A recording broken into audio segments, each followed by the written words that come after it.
Good evening. Welcome to Huntingdonshire District Council Development Management meeting. I would like to make you all aware that this meeting is being live streamed by the Council's YouTube channel. Please ensure that any mobile phones are switched to silent. So welcome to those who are watching at home. I would also like to outline some housekeeping arrangements. If you wish to speak, please do so. Please do indicate to myself. To enable your microphone, please press the middle button and that will turn green and the microphone will light up red at the top to indicate this has happened. Please press the middle button when you have finished speaking, as it is particularly important that all members use their microphone so the audio can be picked up through the live stream. In the event of a fire alarm sounding in the middle of a meeting, please stand and follow the meeting administrator to the meeting evacuation point outside of the building. Do we have any apologies for absence? Yes, Chair, we have apologies from Councillors Dew and Mockball. Thank you very much. The first item on the agenda is to approve the minutes for the last meeting held on the 17th of February. Do we all agree these minutes are a correct record of the meeting of our last meeting?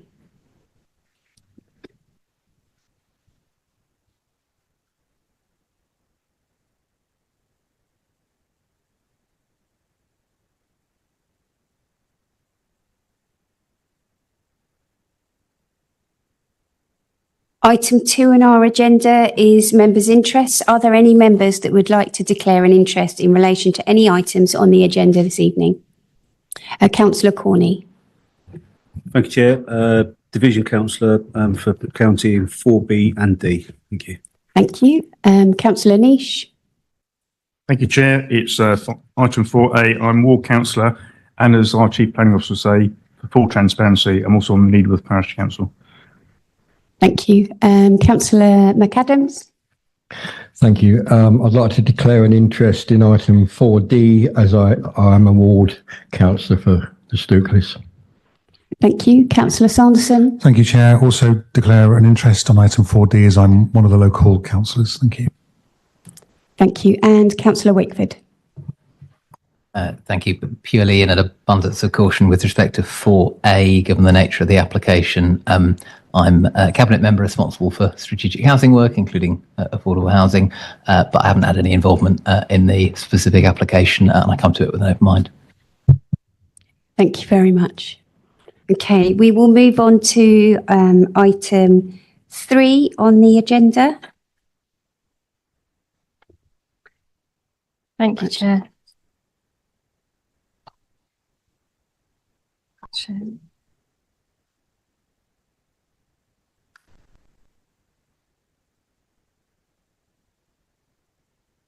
Okay, so this application is being presented to committee as the officer recommendation of approval is contrary to the Parish Council's recommendation. It's a full application for the retrospective change of use of the site from equestrian use to a mix of equestrian and gypsy/traveller residential use, creating one pitch comprising one mobile home with associated parking and amenity on land at Tower Farm and Stables, Yelling. So this slide shows the site in context and the submitted location plan. The site is located in the countryside between the villages of Yelling and Toseland, with Yelling to the east and Toseland to the west. The application site is edged in red on the location plan and measures approximately 0.5 hectares. Land in the same ownership is shown in blue. As can be seen on the aerial image, the site has an access into its southern boundary and is bound by hedgerow along its southern and western boundaries. So in terms of constraints, the site is located in the countryside and flood mapping shows that the site is at a low risk of flooding from all sources. As illustrated by the plan on screen, there are no TPO trees, public rights of way, designated heritage assets or ecological designations on the site or in the immediate vicinity which would be adversely affected. Planning permission has previously been granted at the site for the erection of a stables, menage, hay barn, feed room, store and car parking for private equestrian use. This permission was granted in November 2020, and whilst all the approved structures have yet to be fully built, officers are satisfied that the permission was commenced within the condition timescales and is therefore considered to be extant. The slide shows the approved elevations of the various buildings and they all have a height of 4.2 metres. Planning permission was also granted in November 2022 for the addition of a day room, which would provide shelter, drink making and washing facilities for users of the equestrian site. And this planning permission has not expired.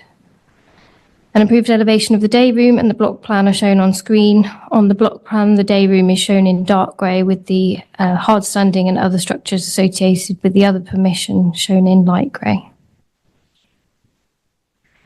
So this slide shows photos of the site taken during an officer site visit last month. It illustrates the existing access from the road into the southern boundary, the presence of existing hard standing and some of the building work which has taken place on site following the previous planning permission. This slide shows the proposed block plan. The current proposal does not propose any changes to the previously approved structures or the access to the site. It proposes the addition of a 2-bedroom mobile home for gypsy and travellers to be positioned in the southeast corner of the site on an area of existing hard standing. The roof of the mobile home is shown hatched in black on screen, and it's proposed that the mobile home will be surrounded by a small area of garden bound by a low-level fence. In addition, a shed is proposed for storing bicycles as well as bin storage and 3 parking bays. The site would still be used for private equine purposes in addition to the mobile home, thus becoming a mixed-use site. The application is retrospective as the mobile home is already positioned on the site. However, officers are advised that it's not currently being occupied. So this slide shows the previously approved block plan next to the proposed, and it illustrates the addition of the mobile home in the southeast corner. The proposed block plan also includes the provision of a new native hedgerow along the eastern and northern boundaries, which are currently marked by a post and rail fence. It also illustrates the retention of the existing hedgerow along the southern and western boundaries. This slide shows the elevations and floor plans of the mobile home and a photo of the mobile home in position because, as mentioned, the mobile home is in place. The mobile home measures approximately 14 metres in length by 4.6 metres in width and contains 2 bedrooms, and it has a typical appearance for a mobile home with a ridge height of 3.72 metres. The proposed mobile home will be viewed in the context of the previously approved structures, which have a height of 4.2 metres. In addition, the mobile home will be screened by existing and proposed hedgerow, the retention of which could be secured by condition. On this basis, officers do not consider that the mobile home would result in harm to the character and appearance of the landscape. So, as shown in earlier slides, the site is unconstrained and the proposal will not result in harm to any designations. As set out within the officer's report, the latest evidence demonstrates an unmet need for gypsy and traveller sites within the district. The local plan does not specifically allocate any gypsy and traveller sites, and the only public gypsy and traveller site in the district, which is in St Neots, is full. The main policy in the local plan is policy LP27, a copy of which is shown on screen. This supports the provision of gypsy and traveller pitches, including in rural areas where proposals can satisfy the policy criteria. As acknowledged in the report, the site is not within walking or cycling distance of a school or GP surgery, as referred to in criteria A. However, officers note that the supporting text to the policy confirms that distances included are not intended to be applied rigidly, and the level of development proposed, being 1 mobile home, and the associated level of car journeys likely to be generated would not result in a degree of harm which would warrant refusal when having regard to the overall aims of the policy. On this basis, the proposal is considered to comply with the development plan when read as a whole. As already mentioned, no changes are proposed to the existing access into the site's southern boundary. It is noted that the parish and neighbours have raised concern about the safety of the existing access. However, the Highway Authority were consulted on this application and have confirmed that they would not be able to sustain an objection on highway grounds. This is because whilst the existing access is substandard, the current proposal could reduce the number of vehicle movements to and from the site by virtue of people living and tending to the horses. The NPPF makes clear at paragraph 116, as shown on screen, that development should only be refused on highway grounds if there would be an unacceptable impact on highway safety.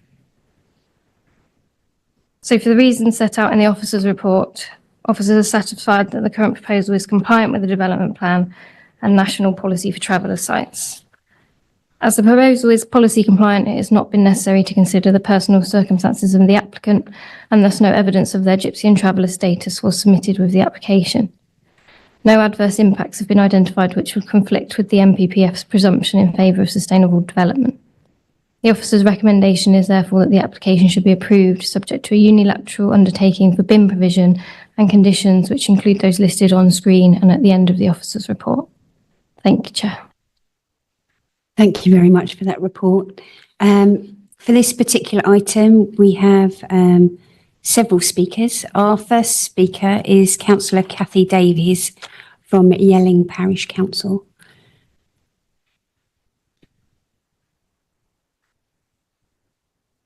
Thank you for joining us this evening, and you have 3 minutes in which to address the committee. If you press the middle button, I can see the light is Good. ready. Thank you. Fantastic, thank you.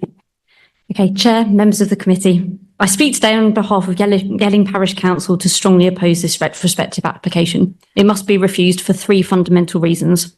First, it conflicts with national and local planning policies. Second, it presents an unacceptable and demonstrably unsafe access. And third, it represents a clear case of planning by stealth, misusing the retrospective planning process. The site's in open countryside where development is strictly controlled. It conflicts with LP 10 of the Huntingdonshire Local Plan, which states that development in the countryside must preserve and enhance rural character. This proposal does neither. The proposal does not respond positively to its context, nor contribute positively to the area's character, contrary to LP 11 and LP 12.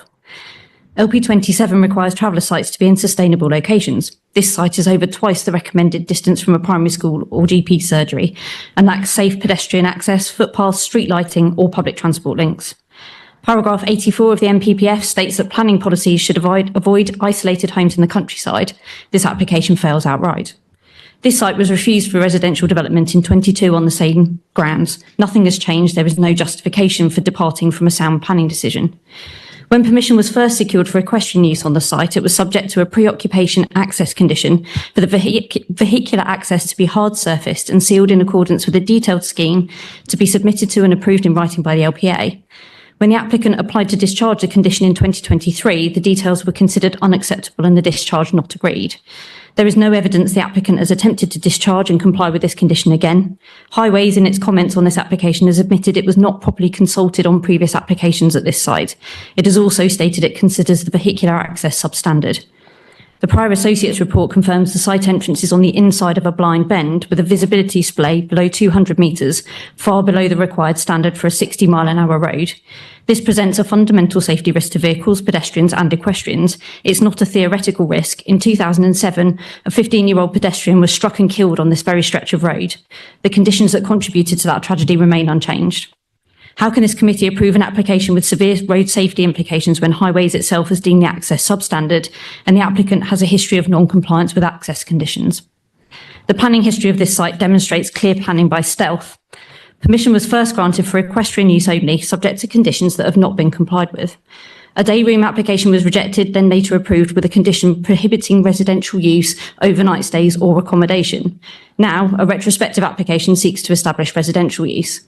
This is a misuse of retrospective planning to circumvent proper process. In accordance with the Supreme Court case of Welling, a person cannot benefit from positive deception in the planning process. We consider this to be a case of deception and concealment designed to circumvent planning control, and the applicant should not be rewarded. The government has been clear that retrospective applications must not be used to sidestep proper scrutiny. The Minister for Housing stating in 2022, clamping down on such flagrant planning violations and abuses of the system is going to be a key focus. Retrospective applications should not be used as a means of sidestepping proper planning scrutiny. The planning policy statement issued with the planning policy for traveller sites makes clear that if a site is intentionally occupied without permission... I'll just stop you there. Are you almost finished? Yes, I've got about half a sentence. Okay. The site is, if a site is intentionally occupied without planning permission, this would be a material consideration in any retrospective planning application for that site, i.e. failure to seek permission in advance of occupation would count against the application. Thank you. Thank you very much. Are there any questions for this particular speaker? There are no questions, so thank you very much for addressing us this evening. Our next speaker is Louise Mullen from Toseland Parish Council. Welcome, and you have 3 minutes in which to address the committee. Committee members, Toseland Parish Council objects to this planning application. There's compelling evidence against proposal given the prior rejections relating to overnight accommodation or siting of a mobile home.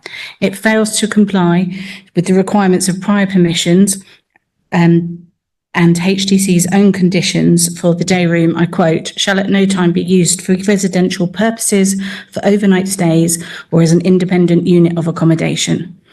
The siting of a mobile home was refused in application 2102883 full, and I quote, there are no policies in HDC's local plan that support the provision of a building of residential appearance and nature on a site with permission for equine use only.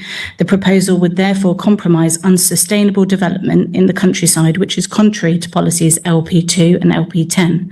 The proposal will lead to a change in character of the site to one of domesticity, thus necessary clutter to the visual appearance of the site. It does not contribute positively to the area's character, contrary to policies LP11 and LP12 of HDC's local plan. These impacts are not outweighed by a need for a dwelling in this location, end quote. There is clear evidence of intentional unauthorised development without planning permission. As such, the 2015 ministerial statement is relevant. This is about the harm that is caused where development of land has been undertaken in advance of obtaining planning permission, as there is no opportunity to appropriately limit or mitigate the harm that has already taken place. The hard standing in question presented, the landowner had demolition rubble tipped into the paddock and used to raise the ground for the caravan. They clearly always intended to site there. Enforcement team were notified at the time. This application fails HDC's own local plan requirements regarding traveller sites. In LP 7.35 states that gypsy and traveller accommodation assessment, I quote, need for permanent pitches has been met. The council does not intend to identify additional land, and it is not considered justified to allocate further land. It fails LP 7.39. The requirements for access to schools, GP surgeries and amenities is actually 3.6 miles to the nearest primary school and 3.5 miles to the GP surgery. It would be profoundly undemocratic if 3 previous applications have been rejected for overnight accommodation and the siting of a mobile home. Nothing has changed. How can this application, although retrospective, now be put forward for approval? Thank you. Thank you very much. Are there any questions for this particular speaker? There are no questions, so thank you for joining us this evening. Our next speaker on this application is Councillor James Catmer. He's the ward councillor, and I think he's online. Chair, I hope you can hear me all. I'm here really to reflect on what you've just heard from both Yelling Parish Council and Toseland Parish Council, which are both within the ward which I represent, and what they have discussed about the way this application conflicts with both planning policies, the issue of safe access, and the misuse of the planning process. They've already described to you the issues and concerns they have with LP 10, 11, 12, 27, and paragraph 84 of the NPPF. And that it's an unsuitable location. It's previously been refused residential development. Moving on, they've talked about the site entrance and it being on a bend and imposing safety risks to vehicles, pedestrians and horse riders. It's already been pointed out the entrance is substandard and has risk around it, and conditions have not been complied with. So allowing further development around that, it is a 60-mile-an-hour road and it will not be as safe as it could be. The final point really that came through is that this application is planning by stealth. It's a history of non-compliance, a history of attempted circumventing of proper planning scrutiny. Statements from the government say we should avoid and deal with retrospective planning applications and not sidestep proper scrutiny by letting people develop and then retrospectively apply. So that's a quick summary of what I think you've already heard. Thank you very much. Thank you, Councillor Catmer. Are there any questions for this particular speaker? No questions, so thank you very much for addressing the committee. Our next speaker is Councillor Stephen Ferguson, who's from the County Council. I had an eye examination today and I couldn't safely drive. So I'm here to speak on behalf of the residents of Yelling and Toseland as their county councillor, and I'd like to formally object to the retrospective planning application at Tower Farm and Stables. This application seeks to change the site's use from equestrian to mixed use, including a gypsy traveller residential pitch with a mobile home parking and associated amenities. I strongly believe this application should be refused on the following grounds.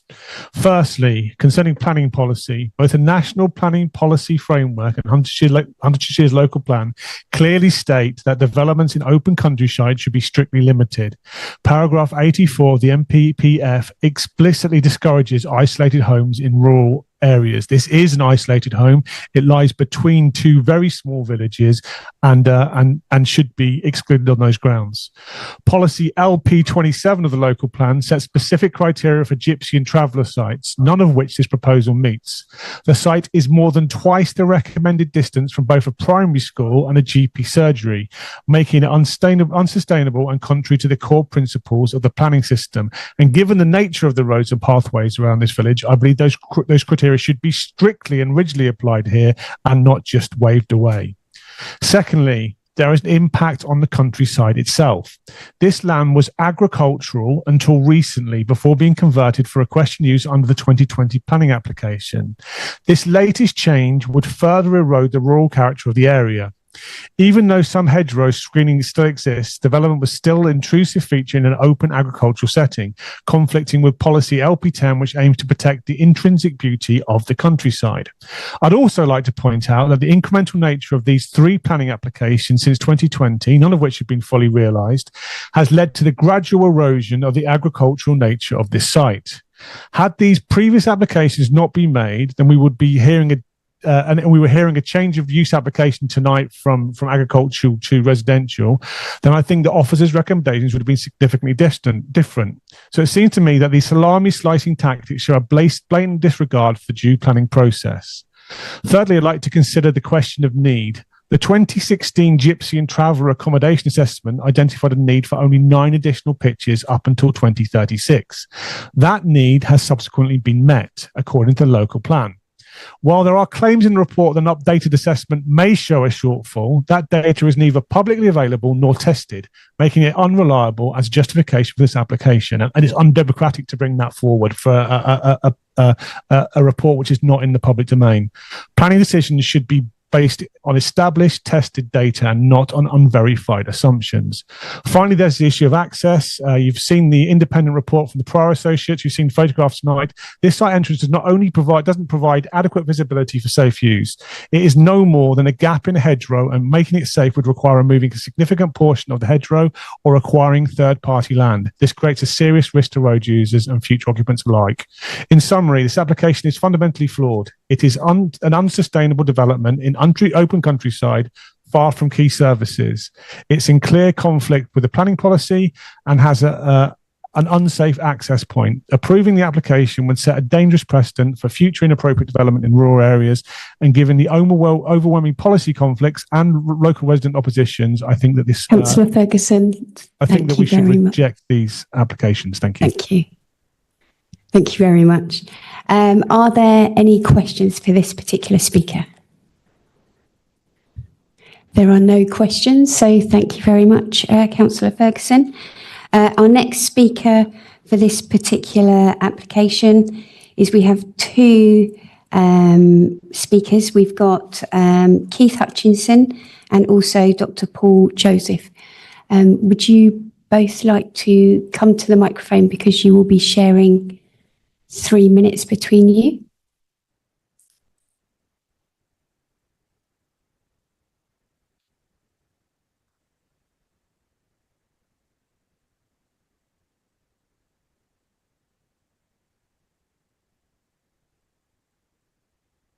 I might say we're not going to share. Right. You've just got me to put up with, I'm afraid. That's fine. Right. Thank you very much for allowing me to speak on this application. I'd just like to point out that the starting point for the determination of all applications is the development plan, and decisions should be taken in accordance with that plan unless other material considerations dictate otherwise.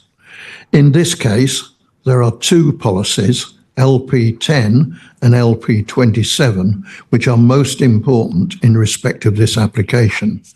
Policy LP10 seeks to preserve the intrinsic character and beauty of the countryside and avoid the loss of high-quality agricultural land.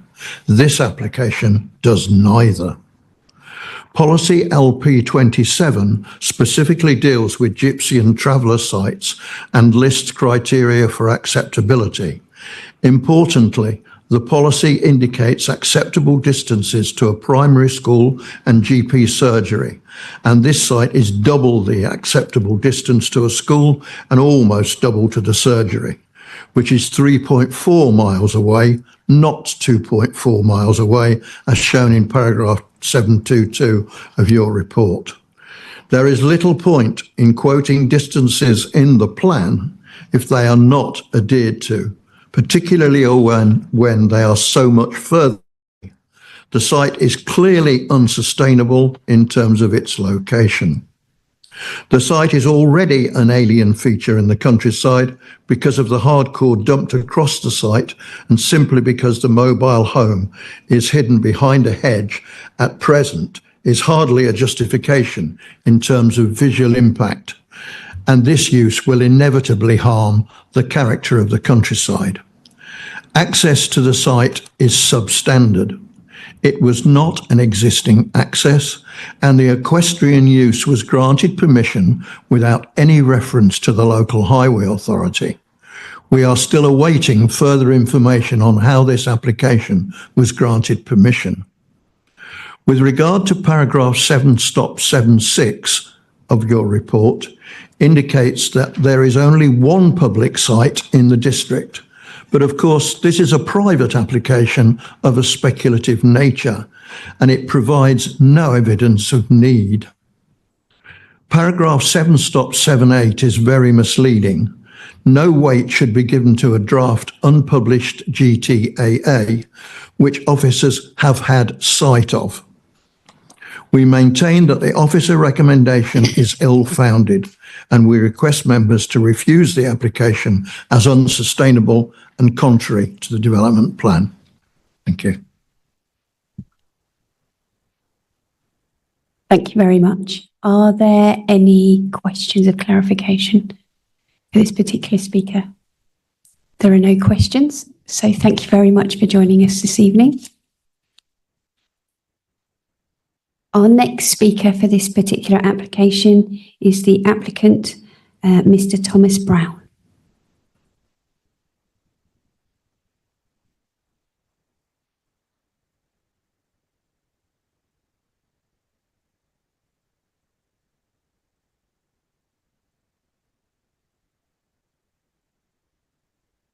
Welcome. Welcome. Do I have to press the button, I think, here? Oh, I think it's still on. It's still So on, is you it? have Okay. 3 minutes in which to address the committee. Okay. Oh, my name is Mr. Thomas James Brown. I'm born and bred in Cambridgeshire. I've lived in various locations such as Cone, Lundisham, Godmanchester, Whittam, on the caravan site there, which is now a residential park home site, which used to be a gypsy site. Used to live on there and done various work for agricultural farm working for the Pumphrey family and for the Fear family, Brian Fear. Learnt my skills doing the field work and doing the pruning the apple trees for all my life through there as a youngster. So I'm looking for a plan application for my son. He's going to be living there. He's a Romany gypsy. It's my son. My wife's going to be living there part-time. She attends Addenbrooke's Hospital. Why the site's not been fully developed? Because my wife's had ill health for quite a time, but now she's getting better now. The site has got full plan and application for the access, for a hall yard standing, got full planning. There's no legal yard stand been put in there. Where that mobile home's parked, it's got full planning for the yard standing. Why it's still under development? Because of various situations with my wife, but she's getting over that now. And you're allowed a caravan on a site what's being developed for a welfare unit. So I've not broke no planning laws by putting an empty caravan on there. A caravan's allowed 28 days anywhere, but on a building site, you're allowed it for a welfare unit while the work's being carried out. Nobody is sleeping in this caravan or living in this caravan at this time. But I'm seeking a planning application for my son, who is a Romany gypsy. Is the site open countryside? Well, there's a brand new build opposite Millview, which is a brand new house been put up. That must have been built on open countryside too. And there's very barn conversions in Toseland. What's got a full plan, what's up for sale on Rightmove, which is all in the same location. It's the same distance from doctors' surgeries and schools, as well as my site. So I don't know what's the difference between my property, which is 10.5 acres, which we need it for breeding our horses and going to and fro for my son's work, which we need this room to live there, to look after the site, to look after the horses. Millview is a brand new build. It's got no land with it. The barn conversions in Toseland, they're all barn conversions for people to live in them. They've got to get back and forward to schools and doctor surgeries too. So that's about what I've got to say, really. Thank you very much for addressing the committee. Are there any members that have any questions for this particular speaker? There are no questions, so thank you very much for addressing the committee this evening. Thank you.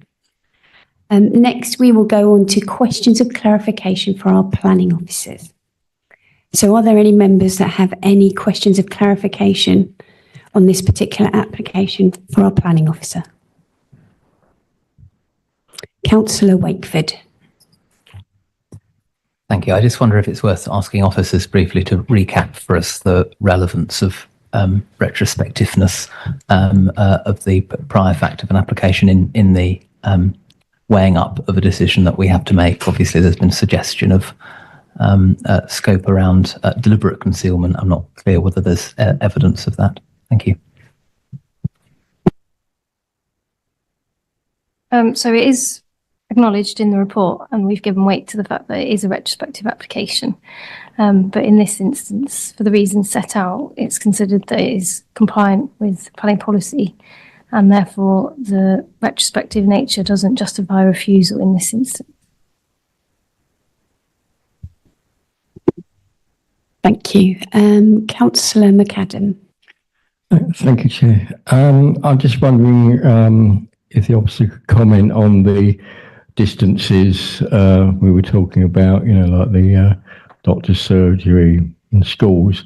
With bearing in mind what's been said, I'd like you to clarify comments on that, please. Thank you.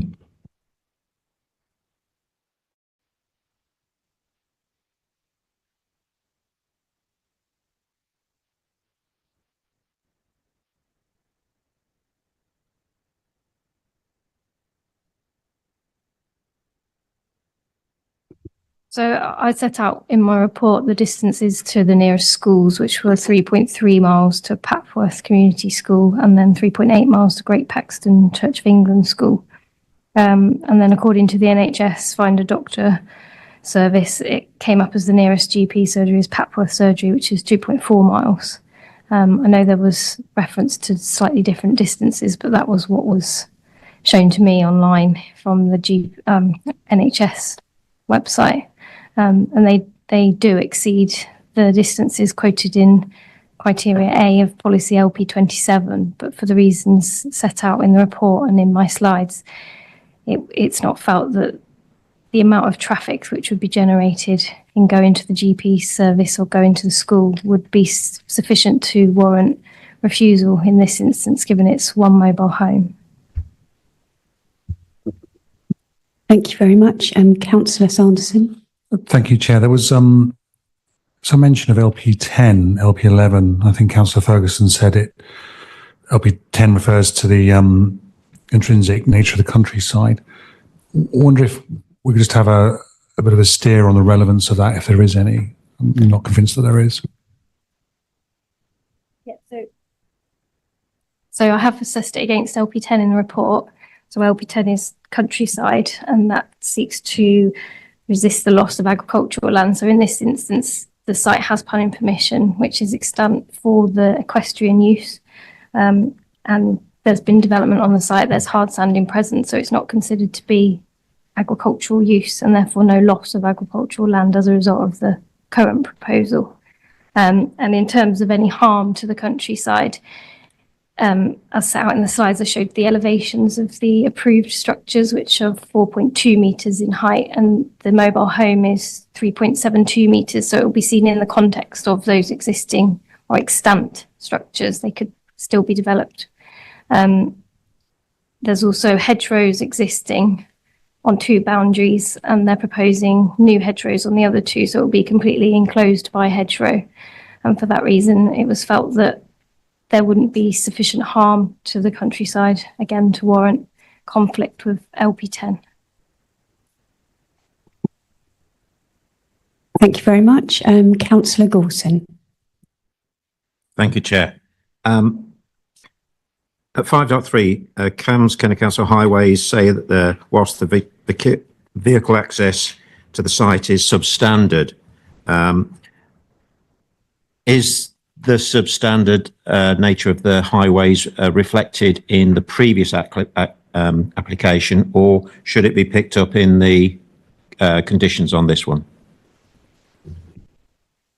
So the access was approved under the 2020 permission, and it also is approved under 2022 permission. There is a condition on the 2020 permission which requires the access to be tarmacked, but it's a prior to occupation condition, not prior to development. So that could be reimposed. But there's no, in terms of highways, they've advised that they couldn't uphold an objection, and therefore we couldn't require any further works than what we've already approved. All right. Yes, I'd like to reimpose that, whether it's on this one or whether we just carry it forward. But Thank you very much, Councillor Gorson. Councillor Niche. Thank you, Chair. Actually, Councillor Golson asked the first section of mine on the highways one. The little bit I'm slightly concerned is that we do need, if we were to approve it, obviously we've got an issue there of what has and hasn't been done, but we need to make sure it would be on this one, which you've already mentioned there, correct access. I suppose I'm also slightly concerned as to why we would not require, or highways wouldn't require, the correct access and egress for that section of road is one question. And the second one is probably a superfluous one in a way, but I think it has been mentioned already by a couple of them, but by the applicant himself. Actually, I was quite surprised the property opposite from an open countryside perspective. Now, in reality, I suppose it's not reflected on this one, but actually it does impose probably an issue that, well, that's been allowed, so therefore this one. I don't know if you've had any comments on when you were looking at it as to how you sort of see to that one, because it's just one of those which I wasn't aware was there. Possibly I should have been. But when I went up there, I was just thinking, okay, this is quite surprising. So the property opposite is obviously a residential property, and this is Gypsy and Traveller, so it's different policies which would apply. In terms of the access, because the existing use is equine use and nobody living there, someone would have to go to site several times a day to tend to the horses, to feed them, to let them out, to ride them, etc. Whereas if somebody is living on the site, that same person could do those activities without coming to and from. And therefore, as a result of the combined uses, there would likely be a reduction in the number of vehicle movements to and from the site as a result of this proposal compared to the baseline. And that's why highways have said they couldn't sustain an objection or require any improvements to the existing access. Going back to the MPPF paragraph, which I had on one of the slides, which was saying you couldn't justify refusal unless there was significant adverse impacts on highway safety.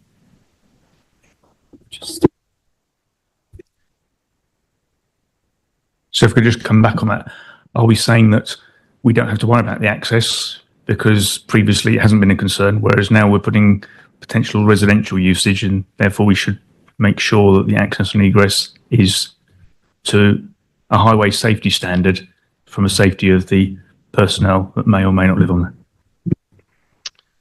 For you, Chair. So the extant plan permissions, as we heard, are still being constructed. So those conditions will still have to be complied with. If they aren't, obviously that's a planning enforcement matter.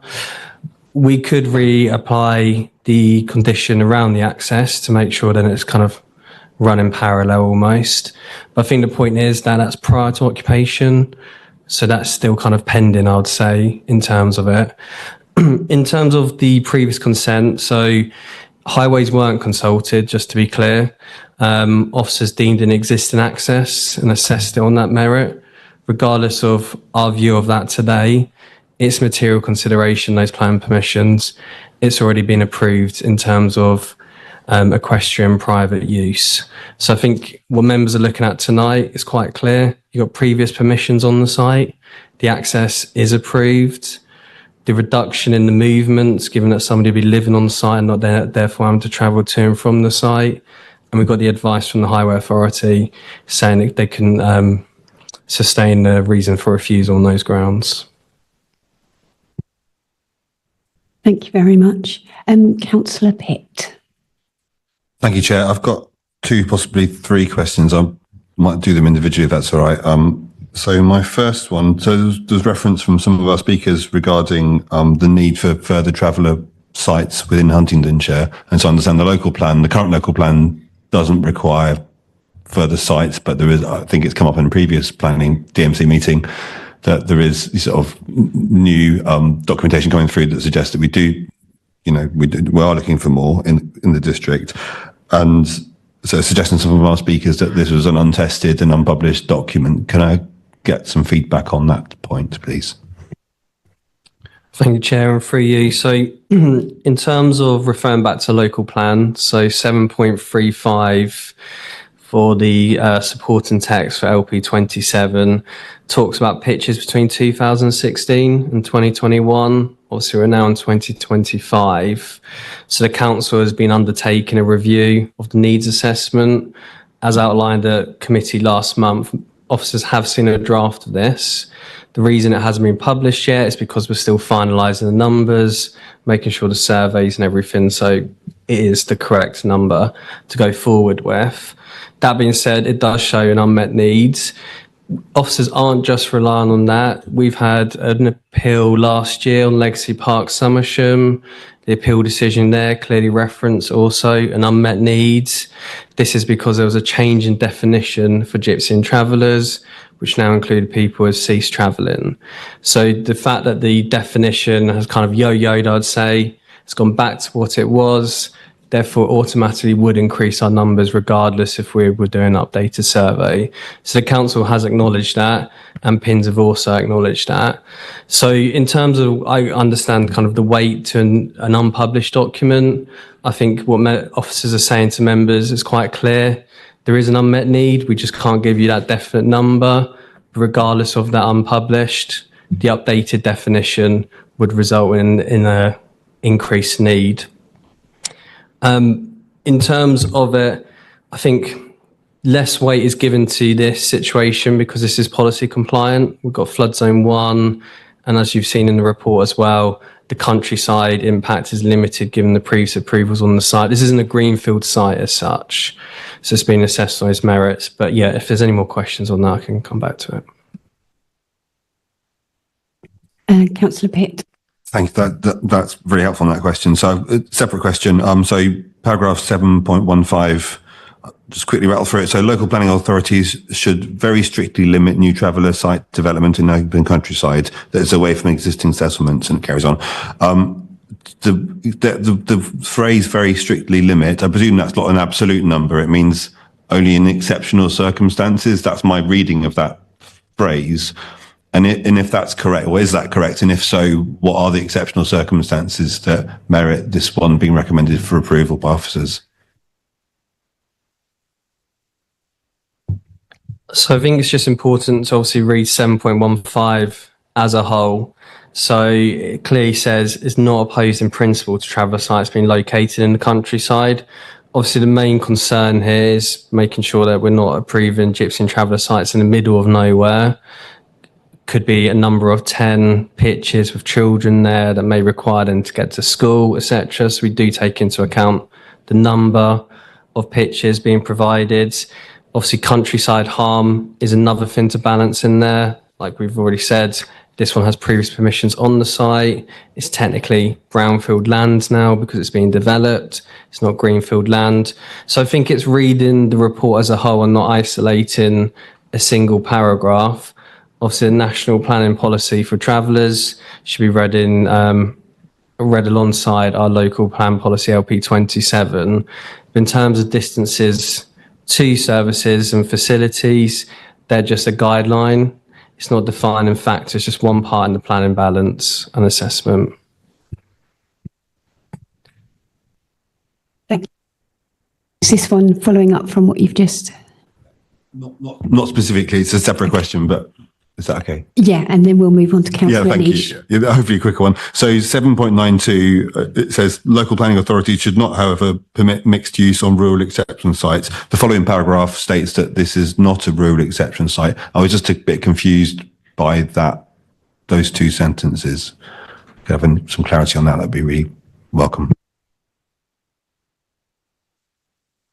So the reference to a rural exception is from the national policy on traveller sites, and a rural exception site is defined as an affordable site, so affordable pitches within the countryside, which this wouldn't classify as a rural exception site. Thank you very much. Councillor Niche. Thank you, Chair. It's just come back to my concern about the access egress one, which I'm sure you can put to bed for me. So you're saying as the previous applications would still warrant the work to be done, even though the application that we've got in front of us doesn't actually require that? Is one question. Do you want me to do the second one? And the second one is just going back to the plan that's on there on the locality. Now, normally when we have these traveller sites up, it shows mobile home, a block, a laundry block, a washroom block, and a block for where the mobile travelling van would be. This one doesn't, does it? I mean, it's almost as if it's just a mobile home as opposed to a traveller site, which would have a location, unless I've completely missed it on here. And also, could you confirm where the current mobile home is, where we're actually going to have it? Because there's an arrow that points it to somewhere else, but I think it's just because it's difficult to put the wording in.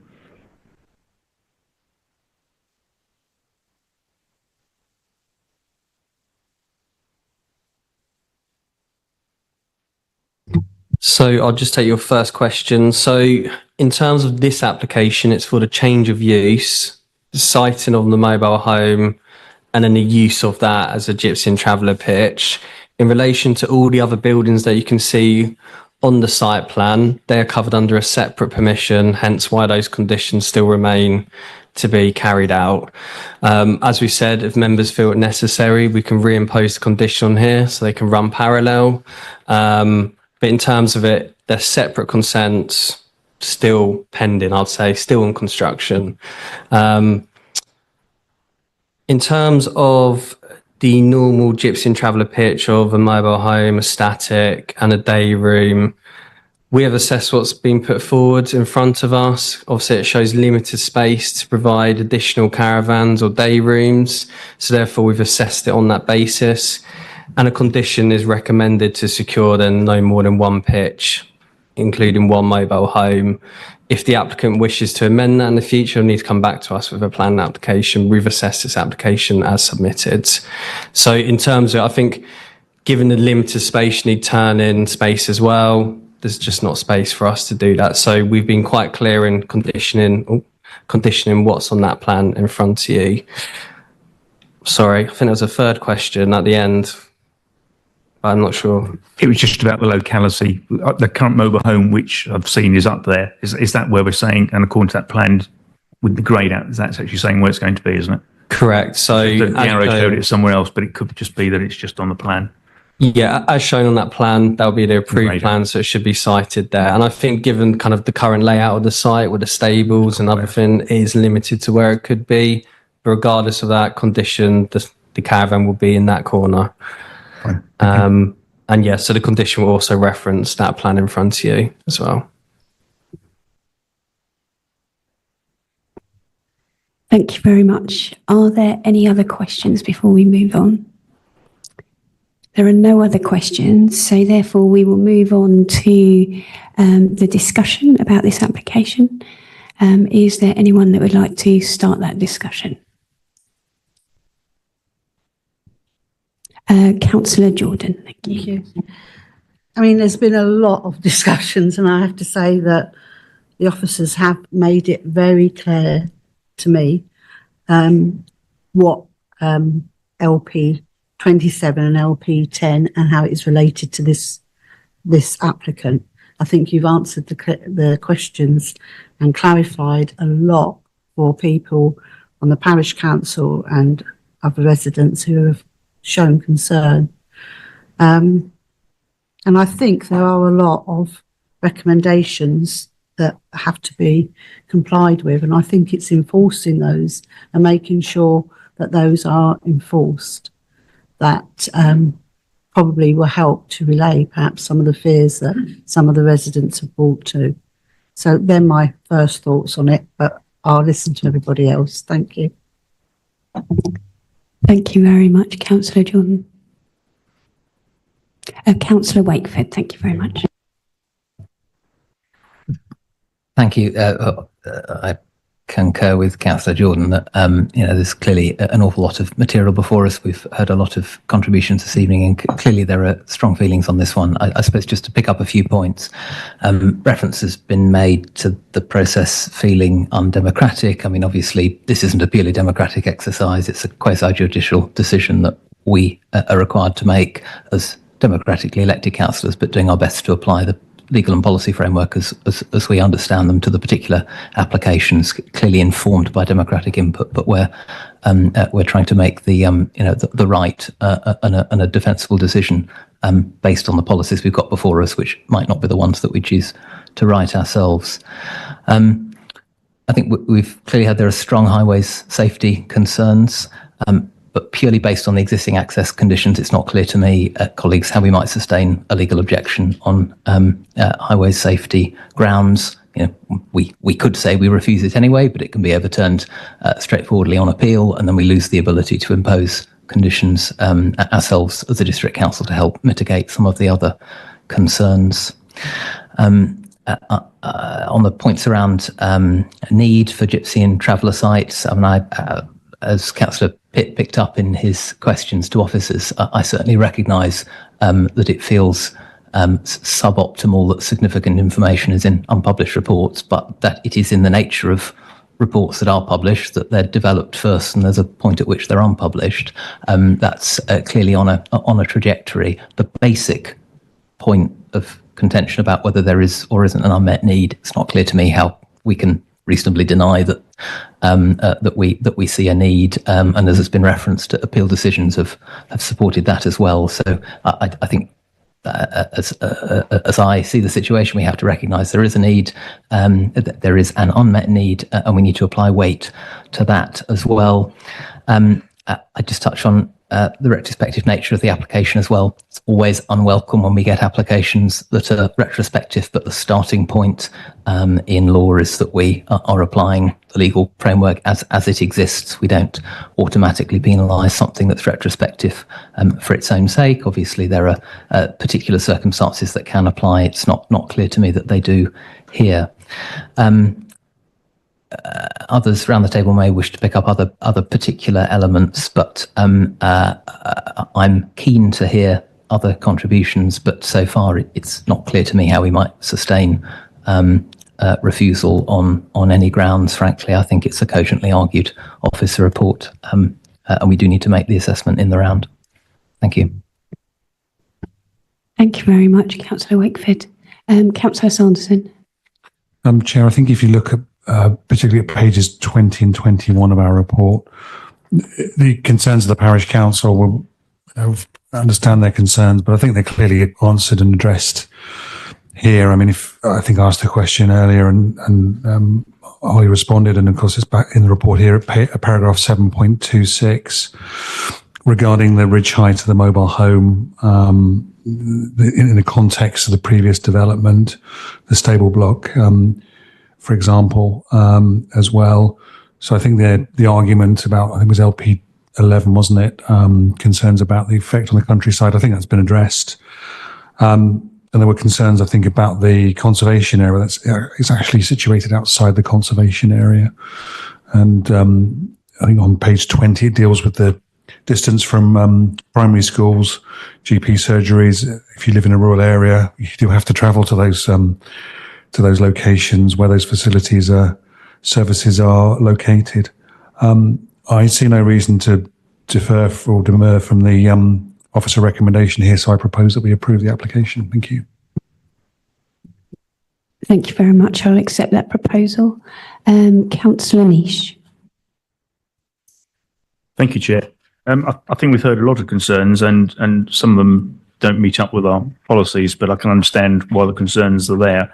I think my major concern on it, which is sort of covered, or we can cover, is access and egress. I just want to ensure that if we were minded, that we made sure that it was part of this planning application, or made sure so that it wasn't one slip through saying, I've still not built whatever it is, so therefore I don't have to do that type of thing. That's one aspect which I think we can deal with. The bit I really still struggle with is its location and its isolation. Now, the other argument is, well, the house opposite, which I mentioned, that's in the same location. But of course, all the time we're looking at trying to make places more sustainable and more travel light. And that's just one of the problems I really have with it. When I look at LP 27, there's a couple of areas there. Is the site safely and adequately serviced by infrastructure? I'd actually say, what infrastructure is, actually it's got a water tower near it, so I suppose it's probably all right from that perspective. But not being too flippant on it, there are some areas I do have concerns on. I hear we've had a proposal. I'm not going to second it. I have concerns in it, but I think we could probably tighten some of those concerns up in our recommendations to ensure that those concerns are met. And therefore, if we do have those areas met, we can actually enforce them for future, so we don't have the issues like we've had with other sites that have come about. So that'll be all for me, Chair. Thank you very much, Councillor Niche. Is there another Councillor Wakeford? Just to pick up, as I think Councillor Niche helpfully drew attention to, that there is the scope for adding a condition were we to approve it. As I say, we wouldn't get to make any conditions at all if we refused it and it was overturned on appeal. So I wonder if Councillor Sanderson might be content to amend the proposal he's recommended to pick up that point about making it subject to reimposing the access condition with language delegated to officers to finalise. And if he was, I'd be content to second it. Chair, if you allow me, if that is possible, then I would be happy to do that. Fantastic. Then we will put that as a recommendation. So, Councillor Wakeford, I will take your offer of seconding on that condition. Are there any other councillors that wish to contribute to this discussion? Councillor Butler. Thank you, Chairman. Yeah, it's a difficult, this one is. I'm struggling with the location really, and as regards schools and doctors' surgery. It's not just outside, it's double what it should be. And I do feel a bit for all the local residents and who we've heard, the district councillors, parish councillors. There's obviously a lot of objection to this, and I suppose if we all bought a little field in the countryside and decided to put some stables on it, it's not a bad way of going round. But what it looks at the moment is we're going to finish up with an area with a caravan on it and very little else, because the previous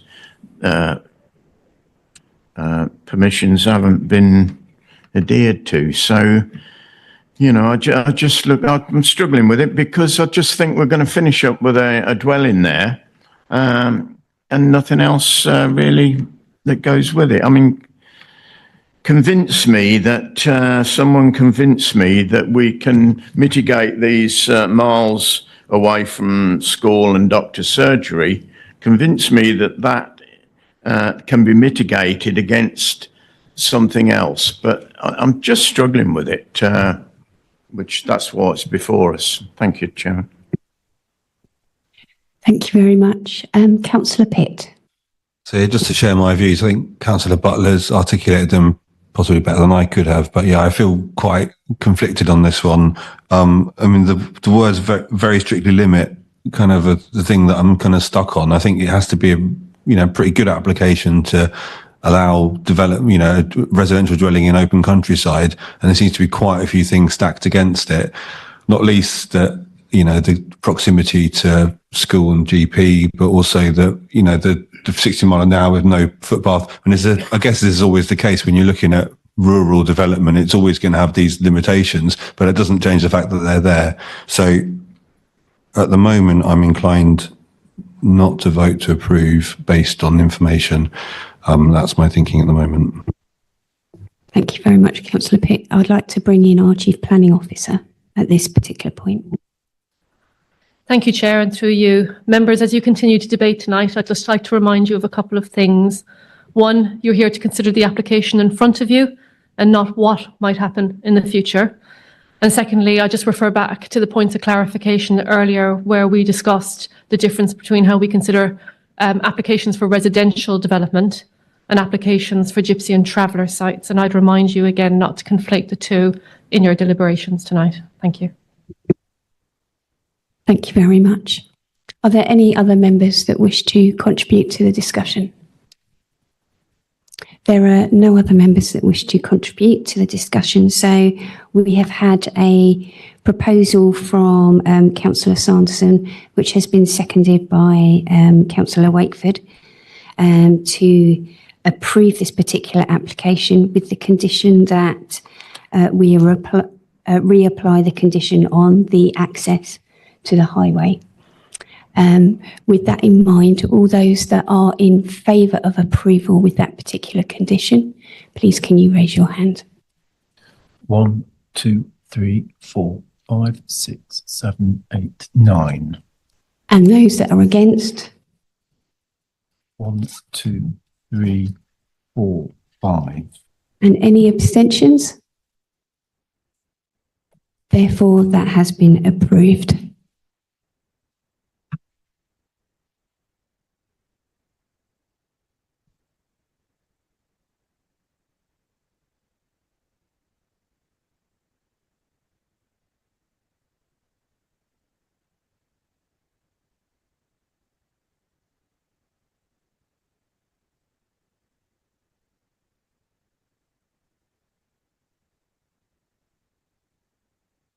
Are you going to start straight? Could I just? Oh, yeah. We will just have a quick break.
Okay, welcome back.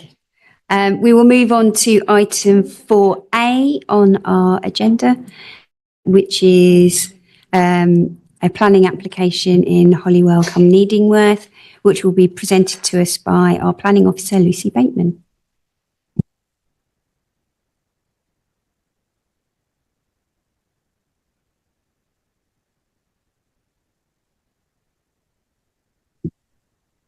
Thank you, Chair, and good evening, members. This application relates to land north of Lodall Farm, Overcoat Lane, Needingworth. The application seeks planning permission for up to 30 affordable dwellings. Approval is sought for access to Overcoat Lane only at this stage, with layout, landscaping, scale and appearance as reserved matters. The application is referred to committee because the parish council objection is contrary to the officer recommendation of approval. The red line location plan shows the extent of the application site boundary. It's approximately 1.39 hectares, broadly rectangular shape, and grade 2 agricultural land situated on the eastern edge of the built-up area of Needingworth. As you can see from the aerial, there is existing residential development to the north and to the west of the site.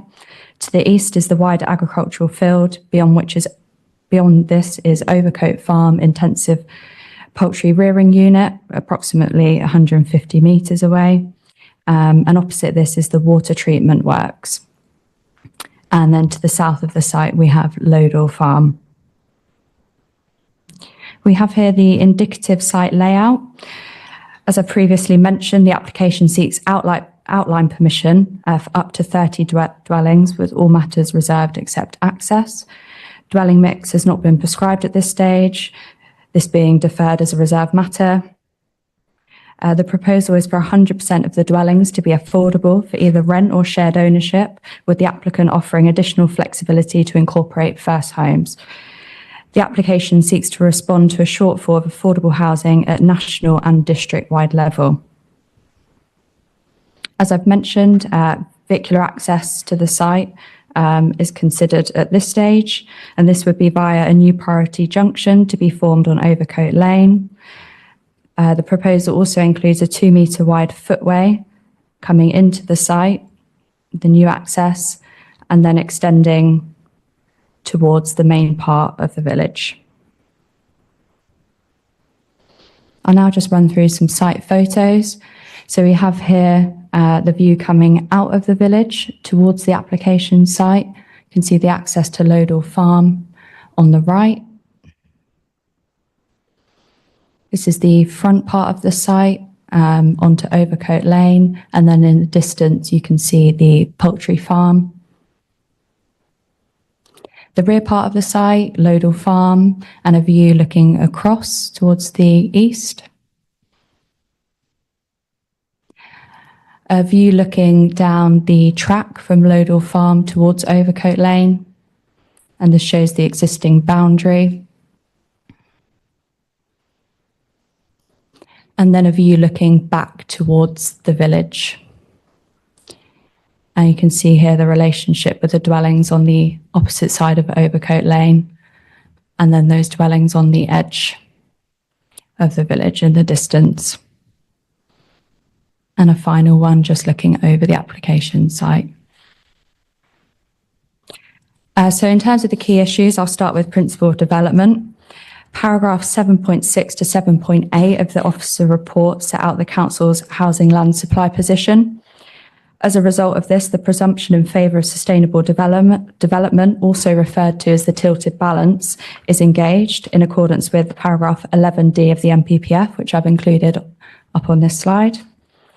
Essentially, what this means is local plan policies concerned with the supply and location of housing within the development strategy chapter of the local plan are considered out of date, and we can no longer afford these full weight in the determination of this application. This includes policies LP2, LP9 and LP10, which are relevant to this application. Just to be clear, the application is still assessed against these policies, but reduced weight is given to these, and I'll address this later when I discuss the planning balance.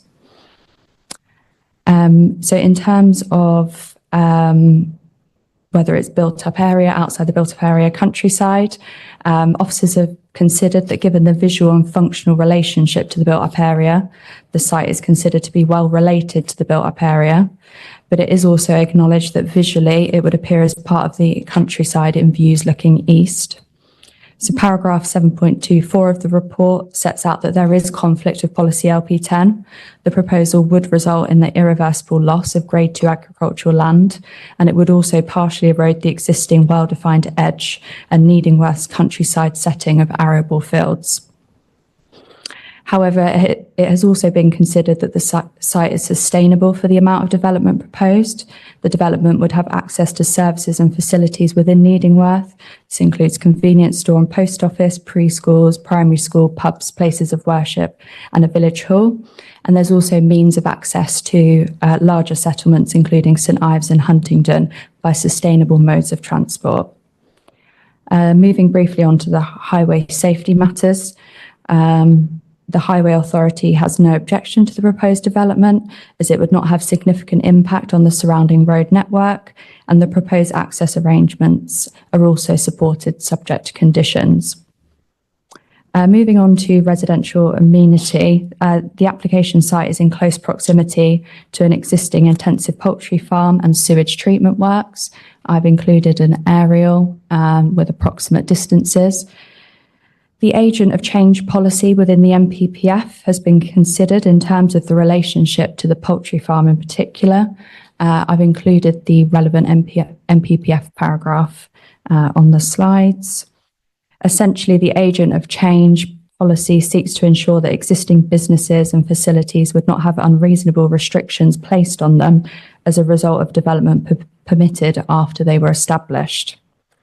So the applicant has submitted an odour assessment, and this sets out that in some weather conditions and during some activities at the poultry farm, it's likely that there would be some odour detectable at the proposed dwellings, noting that the location of the dwellings isn't known at this stage. However, the environmental health officer does not consider that this would warrant an objection. The Environment Agency has also raised no objection.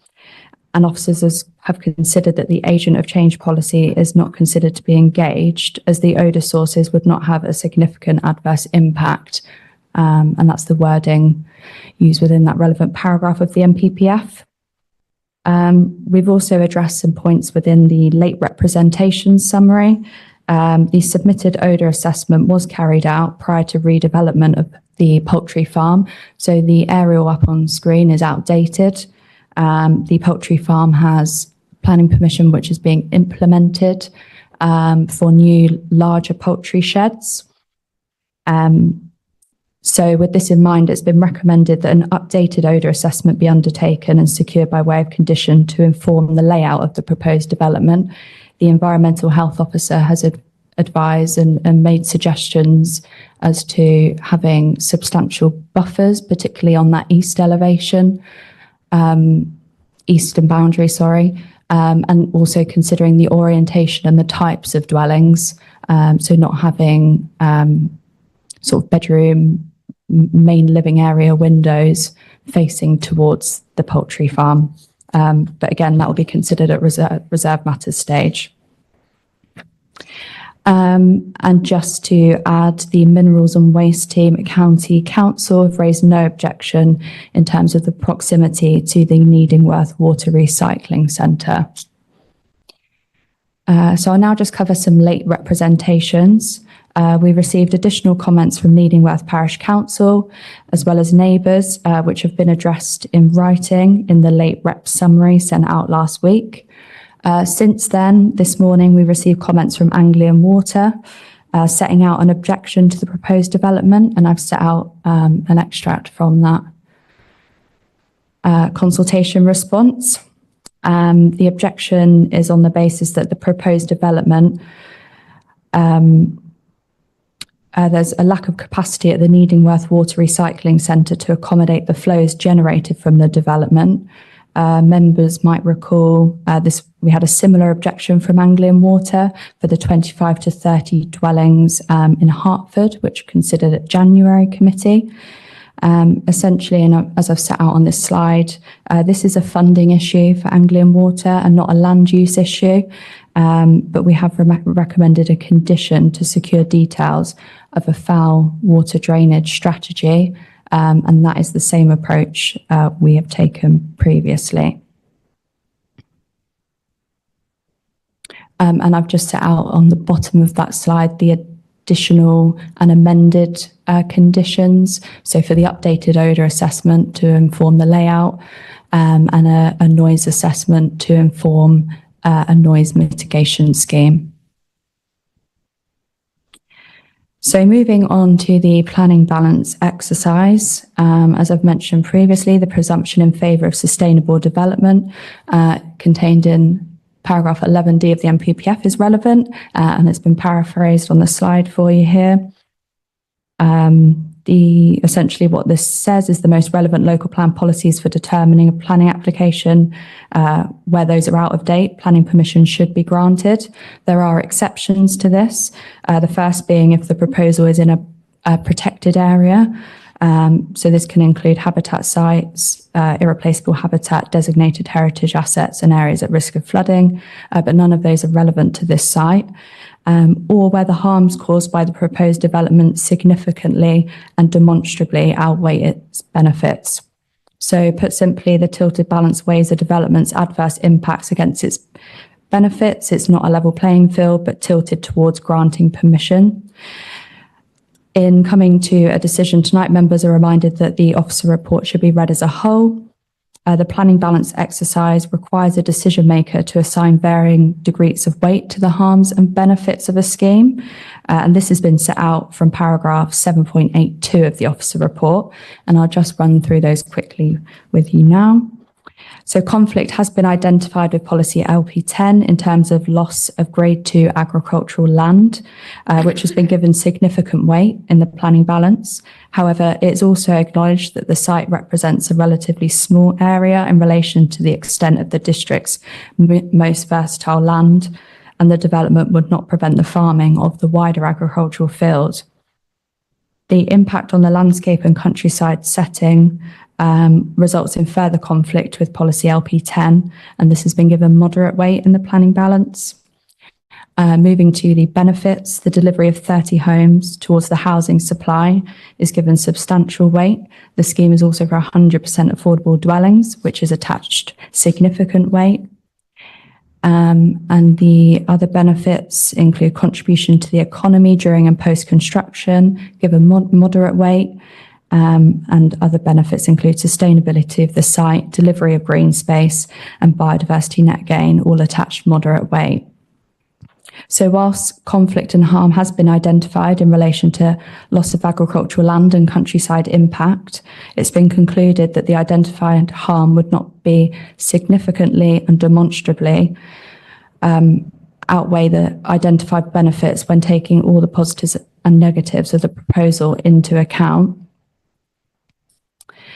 The officer recommendation is therefore that outline planning permission be approved, subject to the completion of a section 106 relating to affordable housing, open space and wheel bins, and subject to the conditions set out here. The additional and amended conditions from the late reps are shown in orange, just for clarity. Thank you. Thank you very much for that report. We'll move on to our speakers for this particular application. Our first speaker is Councillor White from Holywell-cum-Needingworth Parish Council.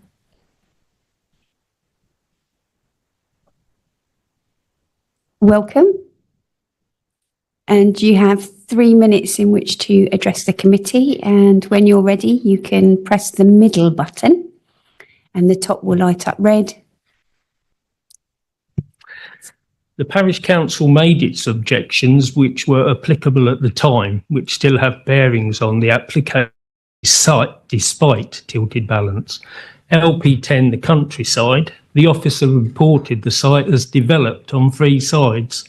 This is questionable as the southern boundary is marked by agricultural buildings with a clear space of many metres to a farmhouse shown on pictures. Overcoat Lane is a single track road. This will be under more pressure from the expansion of the chicken farm, plus the self-storage site and the new access from this proposed site. The development of the chicken farm has increased the floor space by 10,104 square metres, an increase from 170,000 birds to 340,000 birds. Each crop takes 7 weeks in total, 7 crops a year.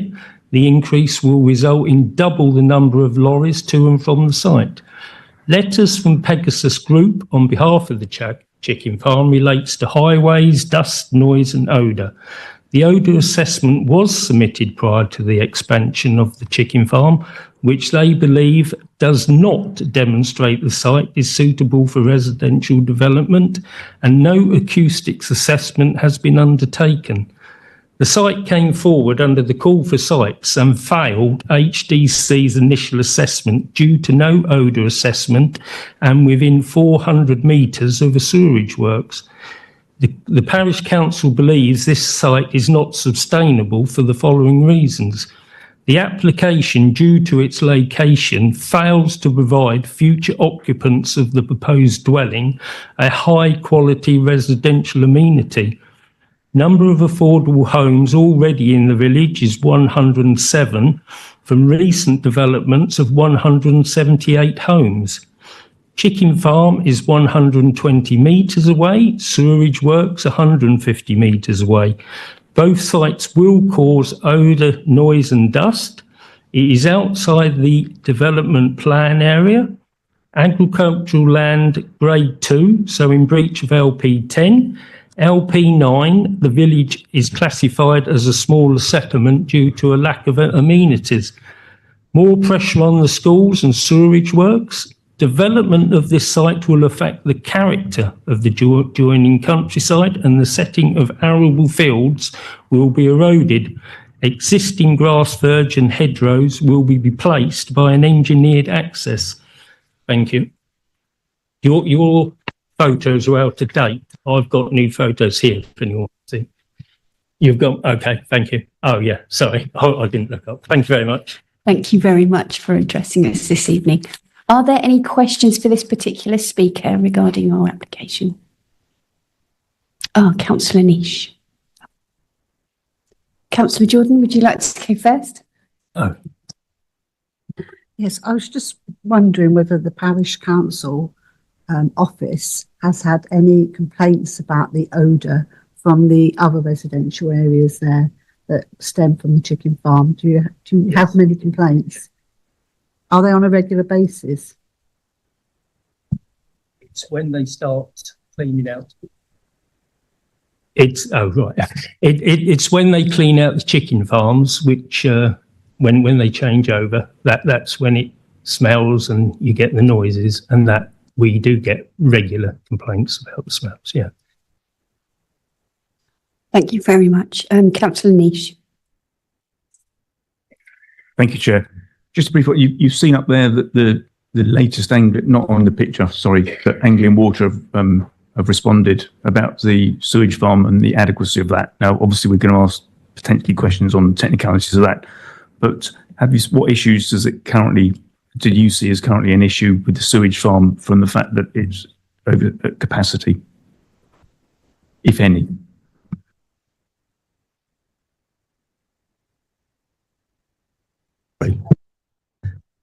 Last year, actually, not just the summer, they seem to get blocked up somewhere, and we have constant 24 hours of the night and day of the day, lorries going there emptying the sewer farm out, and was constant. And they actually ruined our road, and they had to repair the road because they were there so constant, parking and in queues of lorries waiting for one to go for the other to turn up. Thank you very much. Are there any other questions for this particular speaker? No, thank you very much for joining us this evening. Our next speaker for this particular application is Nina Stanford from the Pegasus Group. Welcome. And when you're ready, you can press the middle button and you'll have 3 minutes in which to address the members. Members, I speak on behalf of Amber REI, owner of Overcoat Farm, an intensive poultry operation just 120 metres from the proposed site, which will house up to 348,000 chickens by June 2025. Our client's main concern relates to the NPPF's agent of change principle, which requires any new development, including residential, to be integrated effectively with existing businesses and to mitigate any potential risk to the existing development before receiving planning permission. Overcoat Farm supplies chicken to the Two Sisters Food Group, one of the UK's largest poultry producers. With growing concerns over national food security, it is essential that we protect domestic food production. Approving this development is in such close proximity to the farm risks future complaints and restrictions that could undermine the operations and inevitably impact the national supply chains. The developers' odour and noise assessments fail to consider the full extent of the farm's 24/7 operations or its recent expansion. No measures to protect the continued operation of the farm have been considered or proposed. Approving this incompatible development presents an unjust opportunity for those residents to disrupt future operations and productivity. These are exactly the circumstances the agent of change principle was brought in to avoid. Members, we cannot allow housing developments in poor locations to be permitted at the expense of food production. I urge you to refuse this application to safeguard both future residents and the UK's food supply. Thank you. Thank you very much. Are there any questions for this particular speaker? Councillor Wakeford. Thank you for speaking to us this evening. Just on a specific point, you described the development as incompatible in your remarks a moment ago. I wasn't completely clear what you were suggesting it was incompatible with, what the nature of the incompatibility is. Just wonder if you can unpack that point for us, please. I mean, as in the incompatibility of having a residential use in such close proximity to the existing business. Obviously, because of the reduced distance, which is approximately 100 metres closer now to residential development than is basically the case now. So I think we're getting closer to the village boundary, essentially. If I may, Chair, and just so we're clear that the respect in which the business you're representing is concerned that the development would interfere with their processes is the proximity and the worry about potential future complaints, or are there other elements that I didn't pick up from your remarks that you're alluding to in that sort of more general language? Yes, I mean, the close proximity of the residential development to the poultry farm means that there's more likely going to be more complaints raised to the EHO, and we want to avoid that situation, that then further restrictions will be imposed on the business and potentially causing issues with productivity. Because obviously now that the operation is going to be expanding by almost double the size, it's going to be more intense. No, that's helpful to be clear what you are and aren't saying on behalf of the business. So thank you. Thank you. Are there any other questions for this particular speaker? Oh, Councillor Gawson. Thank you, Chair. Just looking at the scale of the increase and how many chickens you're now taking on. Previously, what was the volume of chicken, and with the new development, is there mitigation on how the odour will be into the area and noise as against how it has been or how it is currently? So it was previously 175,000 chickens and it's now 348,000 chickens.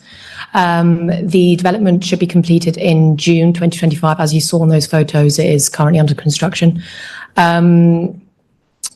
The application is obviously extant. It was from 2013, I believe.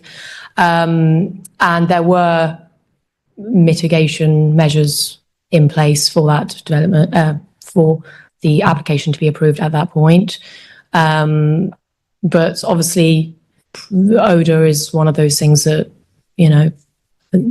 difficult to mitigate, and would likely have further complaints from residents, especially at such close proximity. And noise, is that something with double size? So obviously with doubling the size of the operation, noise will also increase naturally.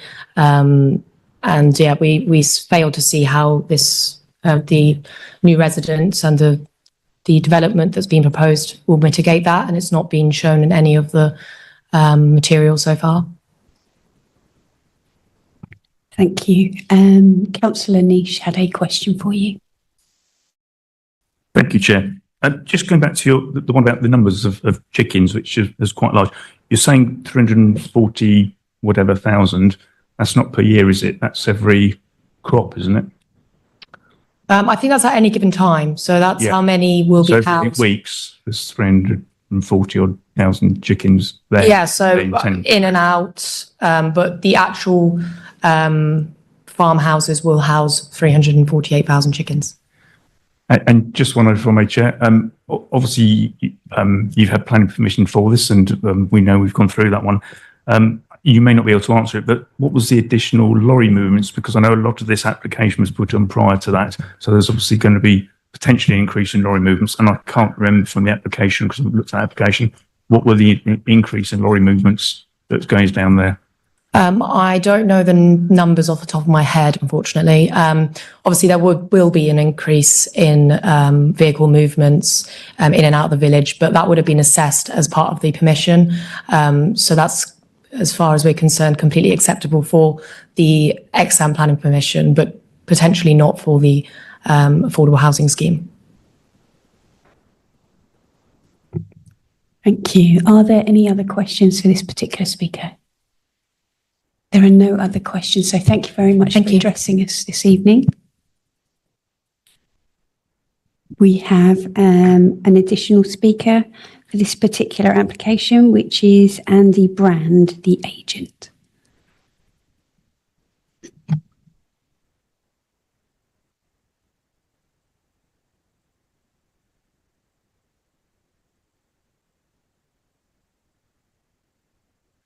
When you're ready, you have 3 minutes in which to address the council. Yes, thank you, and good evening, councillors and officers. My name is Andy Brand. I'm the planning agent here before you today on behalf of the landowner. You have a full, comprehensive and thorough committee report before you, which confirms the proposal is an acceptable and sustainable form of development. In particular, the proposal will make a welcome contribution to the housing needs of Huntingdonshire, and it provides that all of the 30 new homes will be delivered as affordable housing. I can confirm that Accent Housing are working with the landowner to deliver the site in the near term. It's therefore capable of delivering 30 new homes swiftly. This is in itself crucial to delivering the additional homes and affordable housing which the district needs. The District Council's housing land supply needs to be boosted following the recent changes to the National Planning Policy Framework, and this proposal can ensure swift delivery. The position with regard to odour matters has been considered comprehensively within the committee report. The Council's expert agrees with our odour consultant that the impacts from odour are acceptable. There is no contrary odour assessment before the Council to consider. The Council's expert and our consultants have assessed the proposal against the up-to-date methodologies. The objector has not provided a contrary odour assessment, and furthermore, within their planning application for the chicken sheds, they were at pains to identify that the odour impacts were acceptable at existing nearby properties. As confirmed by the late representations report, those existing properties are at a similar distance to those proposed within this planning application. The objection quotes a distance of 120 metres from the proposed site. I consider this to be disingenuous, as it ignores the layout of the proposal, a point which will not change given the suggested planning condition, and the biodiversity buffer to the eastern boundary of the application site. It can be seen from the site layout plan that the existing bungalow at 48 Overcoat Lane is further east than any of the proposed dwellings. It is fair and reasonable to conclude, in my view, that the odour-related objection is inconsistent with the objector's previous case. To sum up, the proposal before you today has been rigorously assessed by the Council and statutory consultees and changes have been made to the quantum and layout of the proposal to reflect advice from the council's officers. There are no outstanding objections on technical grounds from relevant consultees. And just to note there, we do agree with the approach taken from the position on the Anglian Water comments received today. The proposal therefore provides a sustainable development opportunity to deliver much needed new homes. I therefore urge you to agree with the recommendation before you today and resolve to grant outline planning permission to enable Accent to deliver 30 new homes. Thank you. Thank you very much. Are there any questions for this particular speaker? There are no questions. So thank you very much for joining us this evening. We will move on to questions of clarification for our planning officers. Are there any councillors that have any questions that they would like clarified? Councillor Brereton. Thank you, Chair. The distance from the sewage farm is 150 metres, but they've been quoting 400 metres as a standard not to build within that distance. Can you explain that, please?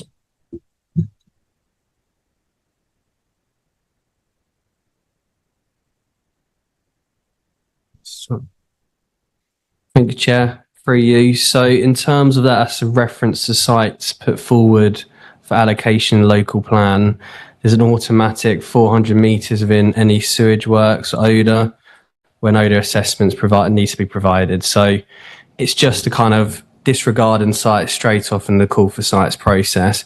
It's separate, obviously, in terms of the planning assessment, and obviously an odour assessment has been submitted to application. Thank you very much. Councillor Wakeford. Thank you. I just wonder if officers might like to offer us any words of advice around the potential handling of suggestions of odours getting worse, but if I've understood correctly, without any formal odour assessment submitted linked to that. What steer would you give us as to the way we can give to remarks we've heard about the potential prospect of that, but without an evidence base for it? For you, Chair. So I think in terms of the comments from the objector are noted, and obviously discussions have taken place in environmental health. In regards to the submission of an odour assessment contrary to what's been submitted, officers haven't had sight of that. Regardless, environmental health obviously assessed it in terms of its compatibility. What I'll do, I'll just pass over to Lucy to expand on odour instead of going into it.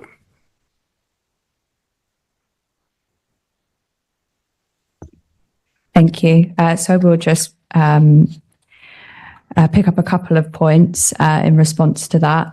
So obviously we've had specialist comments from our environmental health officer in relation to odour and noise. In terms of odour, they've advised us that they haven't had any existing complaints made to themselves in relation to the existing farm and the relationship with other properties. It's been picked up by the planning agent.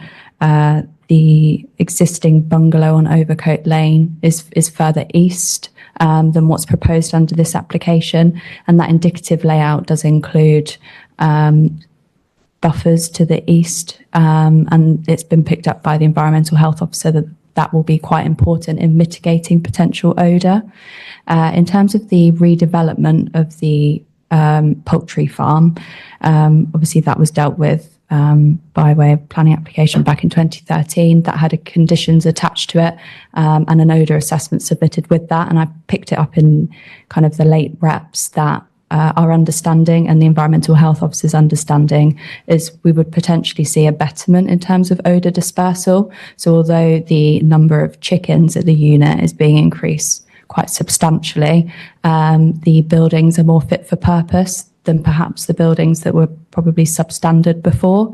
And my understanding is that the odour will be dispersed higher from the building than the buildings that were there before.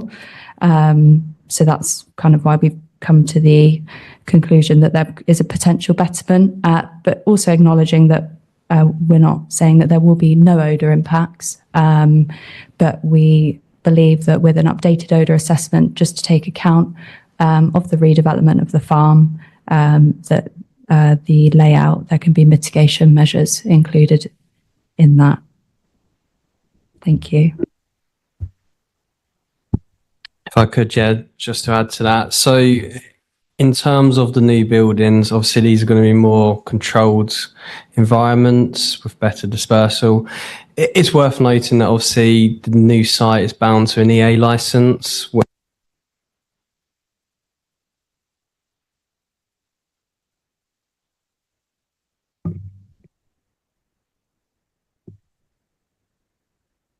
Yeah. I'm back. I'm not sure. I think I've got a dodgy mic. So the site will be bound by an EA license, and obviously that's good practice.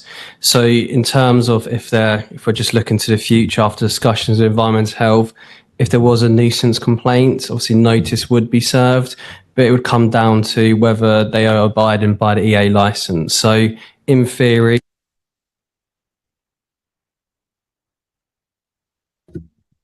I'll just use this mic instead. So in theory, the granting of that planning permission with the conditions applied to it and also the EA license should sufficiently mitigate in comparison to the previous not fit for purpose building. So it's just worth considering that in part of it. I just want to pick up on highways as well, because obviously lorries have been mentioned.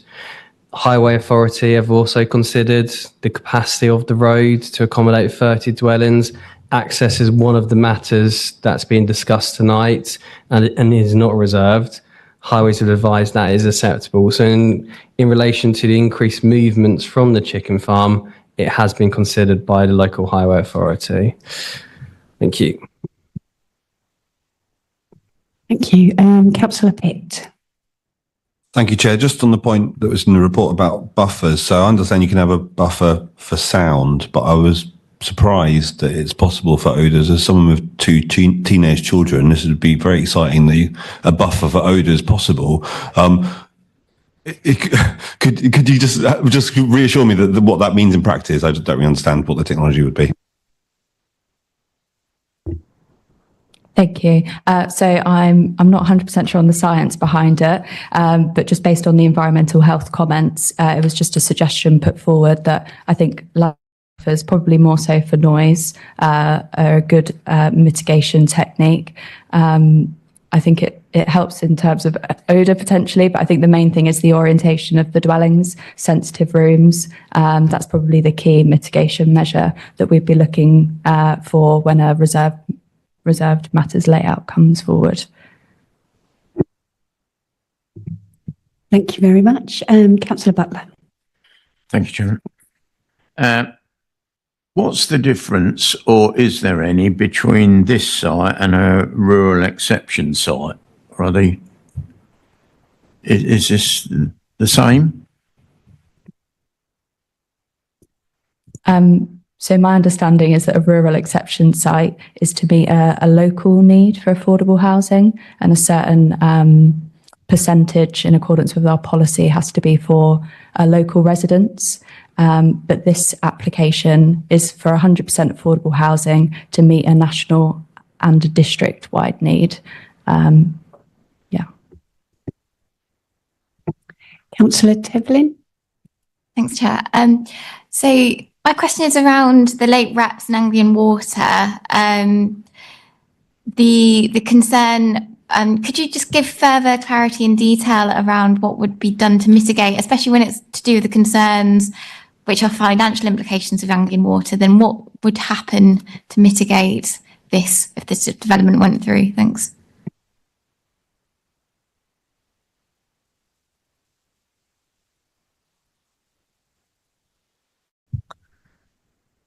Thank you, and through you, Chair. So this is a similar scenario to one we discussed at DMC a while back, and our remit and what we're considering is that of land use planning.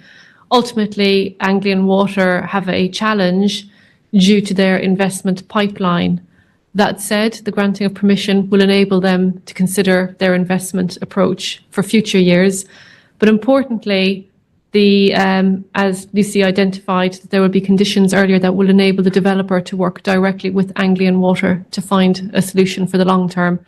But ultimately, the reason why we have arrived at the position we have is that their recommendation is driven by financial considerations rather than land use considerations.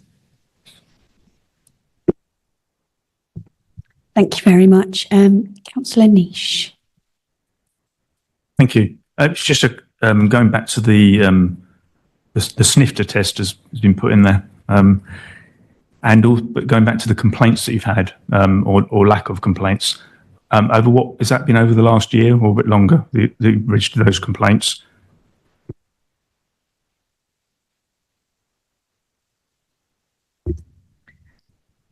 So the latest comments we had from Environmental Health were April 2024, setting that position out. And we did also have a discussion with the Environmental Health Officer last week to inform the lay reps.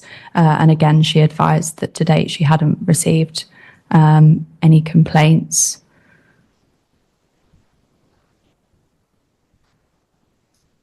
Yeah. Thank you very much. Oh, Councillor Niche. Just not wanting to catch you out, but of course that site's not been in use for the last year and a bit.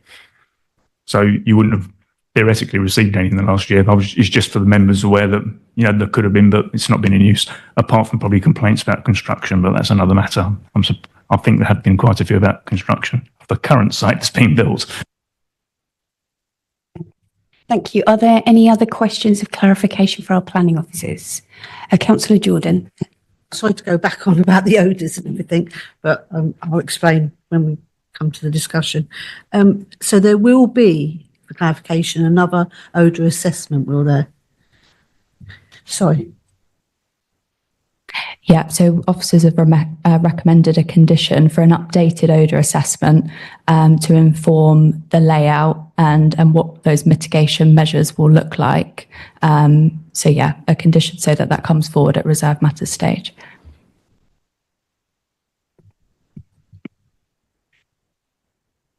Thank you. So Councillor Niche has a technical question. Just a minor technical one, because I can't remember who mentioned it, because its proposal is here because it's outside the development plan as well, which is not actually written down here, isn't it?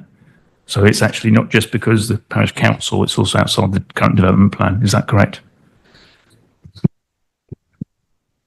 So the application has been advertised as a departure, given that it's given that it's on land well related to the built up area, but given that it's also a small settlement. So it's also the fact that while it's 100% affordable housing, it hasn't been put forward as a rural exception site. So if it had been put forward as a rural exception site, it would not be a departure. So it's where it fits within the local plan, which is set out within the officer report. There isn't a direct policy which supports district affordable housing on land well related to the built up area of a small settlement. But yes, it was advertised last month on that basis. Councillor Corney. Yeah, just on what Councillor Jordan just came up with, the other question on that. I trust that we'll be waiting for the the chicken farm to get into full flow before that's carried out. So it's not going to happen imminently, is it? Sort of to try and get through the system, maybe. If I could, Chair, for you. So if members are minded to approve the application, then obviously the applicant will need to go away, prepare any necessary documents in order to inform or reserve matters. That will include surveys as well, etc., of the site. But yes, the advice would be to the applicant that the odour assessment needs to take into account the new use of the site. So, and obviously the planning agent's here tonight and can obviously hear it's a main issue, but that would also be the advice from the Environmental Health. Regardless of that condition, obviously odour would be assessed as part of that reserve matters. I think the condition is really just highlighting the importance of making sure the layout addresses potential odour and noise issues in terms of orientation of habitable windows buffer, there is also a condition recommended to secure that parameter plan in terms of site layout to ensure there is that buffer on the eastern boundary. But yes, it will be considered, and obviously Environment Health would want to see that updated report in terms of the new operation of the site. Are there any other questions of clarification for the planning officer? In that case, we will move on to the discussion. Who would like to start the discussion on this particular application? Councillor Wakeford, thank you very much. Only because I didn't think anyone else was volunteering, so my apologies to Councillor Sanderson, whose hand I then noticed. I think the points around odour would have been a concern for me to unpack thinking about. I think we've done that justice in questions. I'm very grateful to officers for clarity and context around that. So I'm certainly satisfied that it's not an odour related reason for us not to approve this application at this stage. I think the condition around a further assessment is a sort of belt and braces sensible approach. On odour, as has been recommended by our officers to supplement what would be taken forward at reserve matters application, obviously, we're able to do that and maintain that as a condition if we are approving it today. Obviously, though, it's a reserved, it's an outline application on access. Fundamentally, in front of us, there isn't an access objection from the Highways Authority. So, it's certainly an interesting application in view of its formal policy status and its capability, were it framed for a different use to fall into a different category. Were we in an ordinary planning balance, it might be more complicated a judgment call. It might be a finer judgment for us. But I think in view of the fact of tilted balance, especially in view of the substantial arguments in favour of application, the benefits not least 30 houses and 30 all affordable ones that would be contributing to the district as we have significant need for.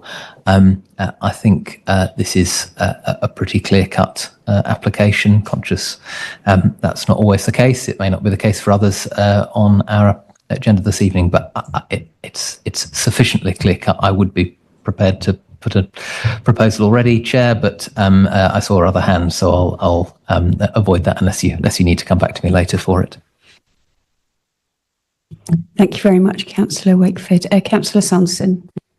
Thank you, Chair. I thought the odour debate was very interesting. But I think we had to clarify all that, and I think it was done quite well. So I agree with Councillor Wakeford here. I think if you look at paragraph 7.35, local plan policy 28, rural exceptional housing, 100% affordable housing does, of course, meet our many of our objectives, and it says a proposal for housing will be supported on a site well related to a built-up area as an exception to the requirements of relevant policies. At least 60% of the site, well, this is 100%. And I think 7.36 clearly sets out, it addresses a much wider district need as well as a national need. So I'm happy to support this application. Thank you. Councillor Pitt. Thank you, Chair. So yeah, I agree with Councillor Sanderson about affordable housing being really welcome. I mean, the odour conversation, I'm still slightly confused, and apologies if this ends up being another question back to officers, but I mean, odours don't radiate, they convex. The air arrives at the destination, and orienting a house isn't going to stop the air outside your window smelling the way it smells or not. So I'm concerned that that's not actually going to mitigate the problem. And obviously we don't have a good grasp of what that problem is going to be like when the chicken farm reopens.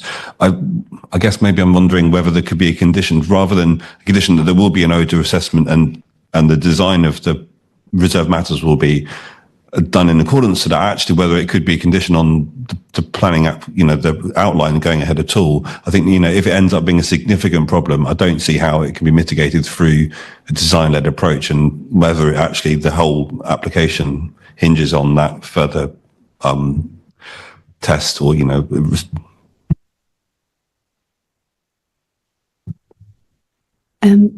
Councillor Niche, did you have your? Yeah. Thank you, Chair. I think I agree to a very limited extent with Councillor Wakeford, and to a degree others who probably yet to speak. The fact that 30 affordable houses is desperately needed, although surprisingly we're told we've got plenty of affordable housing when everything comes through from a statistical perspective. I think what I look at on this one is, though, is this a suitable location, a sustainable location? And I think I'll just go through a couple of bits which I wrote down whilst I was listening to the council on there. Was obviously, if you look at, I'll just go through the page number here. If you look at the number of properties that from previous dwellings that Holywell Common Needham, a small settlement, have had over the last couple of years. I mean, there's 120 dwellings with 48 are affordable. There's 45 affordables on another application. There's 40s on a rural exception site, which were for the actual residents. This one is for, as you read in the report, for national and local. So it's not just that. So I don't disagree with the fact that, affordable has massive weight on it. And probably more specifically, I should say, the fact we're in tilted balance.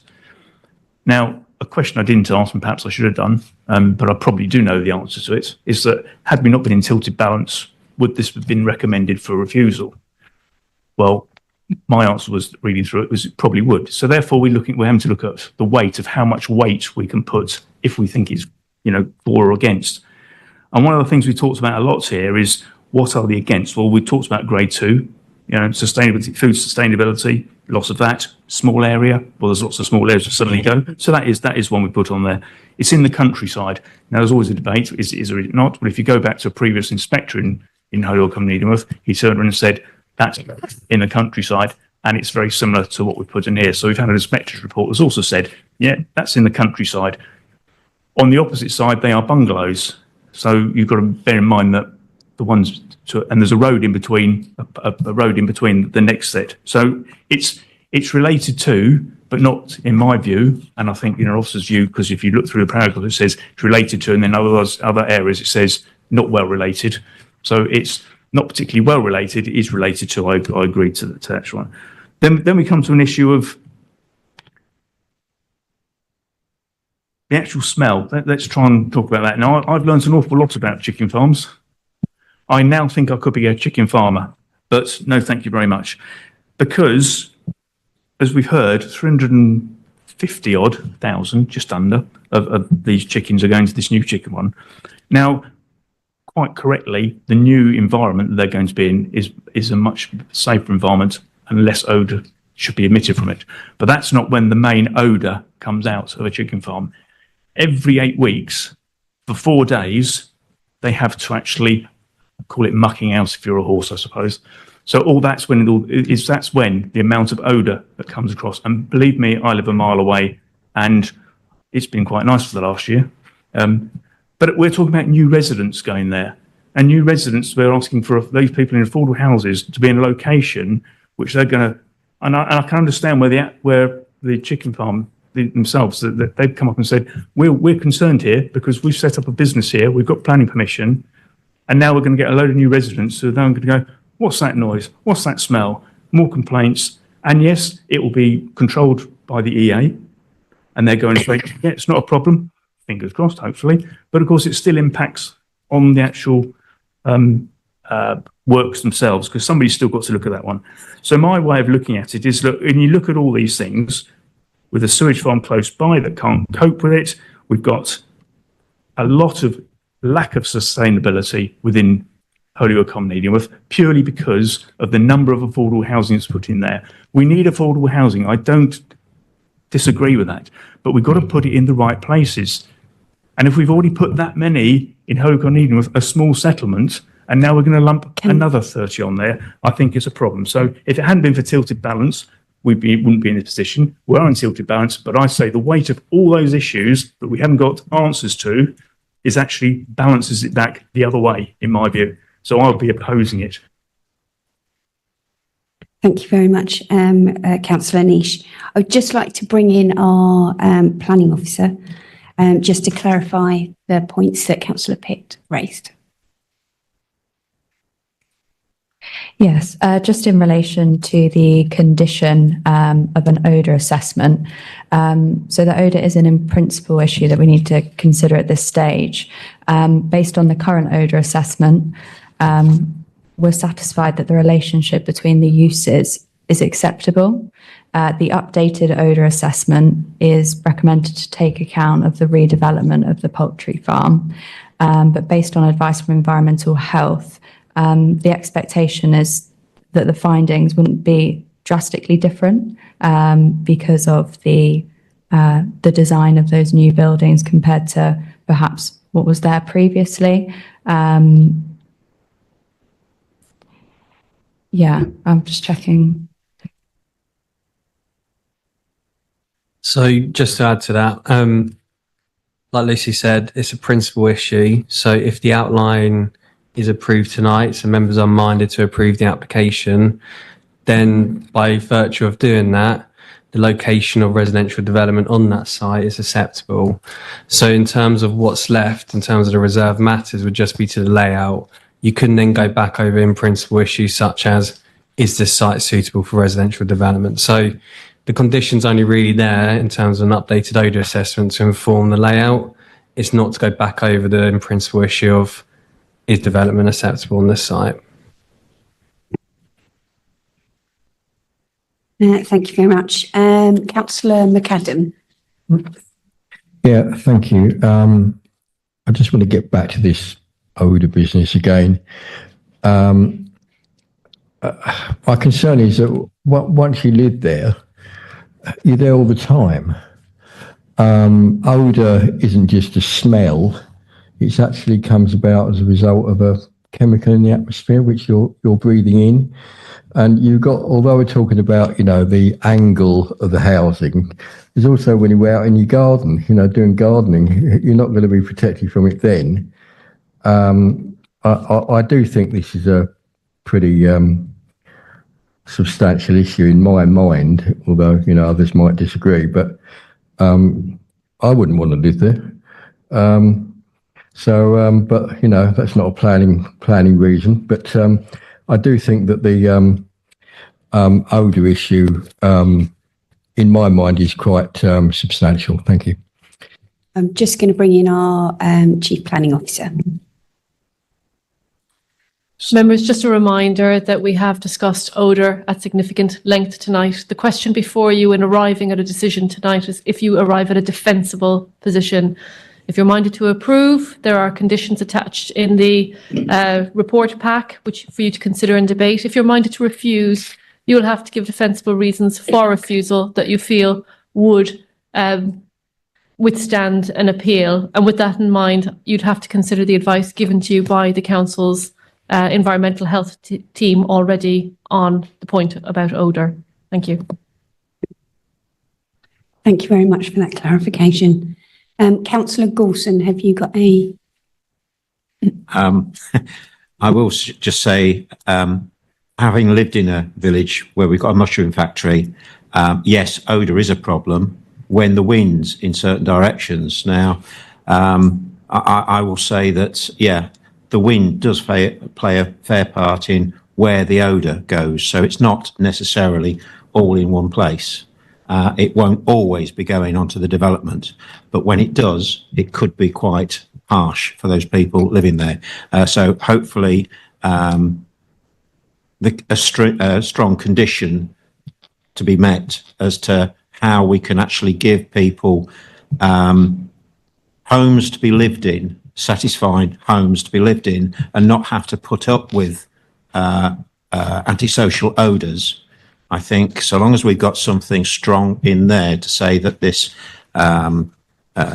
subsequent test that we need to have, we need to be having a strong idea that that we're making it right for people and not just dumping houses and people into a place that could be an antisocial place. Councillor Jordan. Oh dear, because I'm going to bring up odours.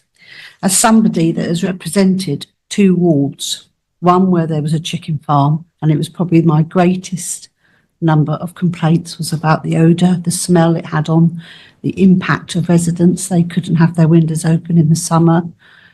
Some developed asthma problems. Brampton doesn't have a chicken farm, but we do have the Buckton refill site, and I get that is the biggest number of complaints I get about that. And I do work very closely with the environmental team here in HDC. I think Councillor Niche probably put some of the points very eloquently, more so than what probably I could. I know you're saying that there's going to be another odour assessment robust, but I don't think you should underestimate the impact it has on people's health. Residents' health is affected. In the summer, when you can't have your windows open, when you can't go into your garden, when you've got children, you've got washing out, it affects not just your physical health, but your mental health. And as I say, I've represented 2 wards, so I know the impact that odour has. And I just think I need to put that into the discussion that we're having. Thank you. Councillor Corney, you were next. Thank you, Chair. I'll keep it quite short, really. I'd listened to everybody actually, and Councillor Wakeford and Sanderson here both, made some very, very, sort of valid, strong points with where we are with the policy and the application. I think then I listened to Councillor Niche and Councillor Jordan just now, and I think equally. So I'm sort of, literally sat on the fence at the moment, sort of going either way. I think that sadly, I think this application is probably 6 months too early. If it hadn't have been for that, I think we'd have been a bit further down the line with more information, and I think it'd probably been quite a clear cut. But we're just not there at the moment. So I'm just going to see where the debate goes before I make my decision.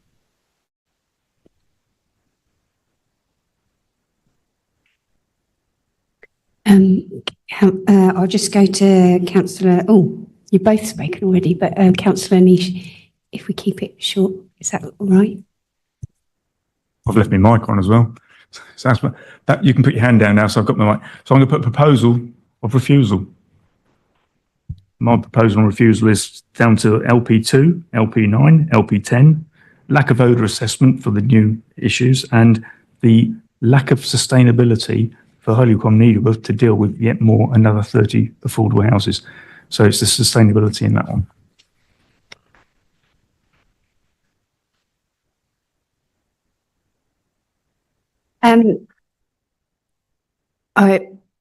I was just consulting with our Chief Planning Officer to see whether we would be able to defer for an operational sniff test, and which would include the Environmental Health Officer in this discussion.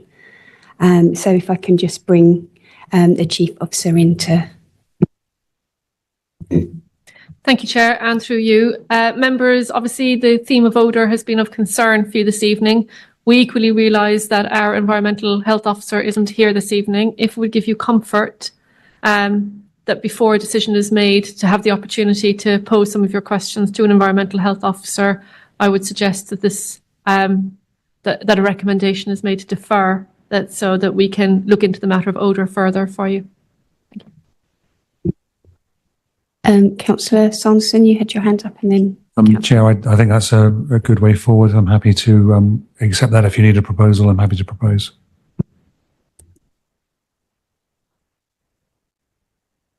Can I just go to Councillor Wakeford first and then to Niche? Is that all right? Okay, thank you. Councillor Wakeford.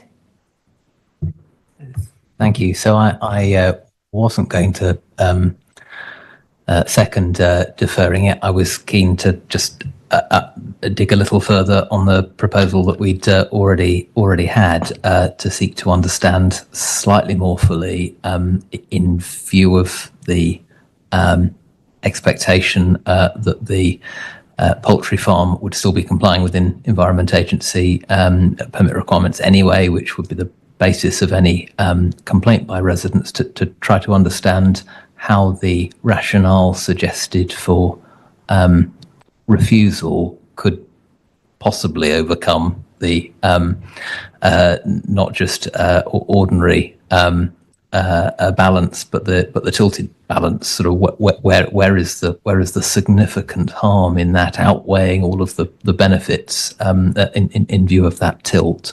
I thought we might usefully unpack that thinking a little further. But I'm inferring from nods from across the table there may be support for deferral, so I'm happy to leave that there rather than posing questions of colleagues.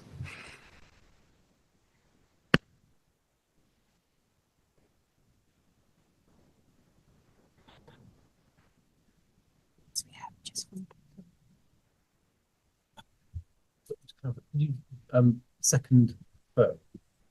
Oh, right. That was maybe that was me. No, okay. Right, okay. Is there anyone else? Councillor Niche. Yeah, my actual refusal is on the fact that this is under tilted balance, so therefore it's looking at the weight of all those aspects. So odour is a semi-unknown one that we don't know, but the reality is we probably think it is going to cause an issue. We haven't got an expert here to advise us either way, and we haven't got a newly up and running poultry farm. But it's also the other issues of the sustainability, the lack of facilities, the impact that it will have on a small settlement, which is why I've put in LP2, which talks about those aspects of what LP9, which is a small settlement, and LP10, which is in the countryside, which was the other aspect. If you add all that in against the heavy weight I should put on of affordable housing, which is what we need, but is this the right place to put 30 new affordable housings in such close proximity to all those issues within a small settlement village, having already taken on a vast amount, and bearing in mind there's no still coming to anybody on it either, but we do have the benefit of the affordable housing. So, that is the strong weight, and we are in tilted. So we have to look at what strength of weight, hence why I put that proposal for refusal. Blair Butler. Thank you, Chairman. Yeah, this is, well, once again, it's a difficult one. If you look at the site, all the things against is I consider it an open countryside, grade 2, too close to the chicken farm and the sewerage farm. In its favour, the prevailing wind is west, which is from the proposed site. Whoever takes the smell test, it's got to be the right side of where the wind's going, because I know all about developers.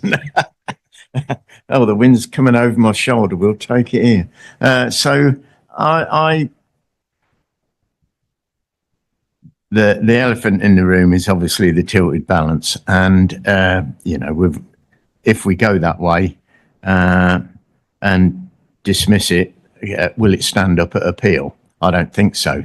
So I think your suggestion that deferring it is the right one, because if we accept it, as you said earlier, it comes with everything that we've got down. So we can't then do a test.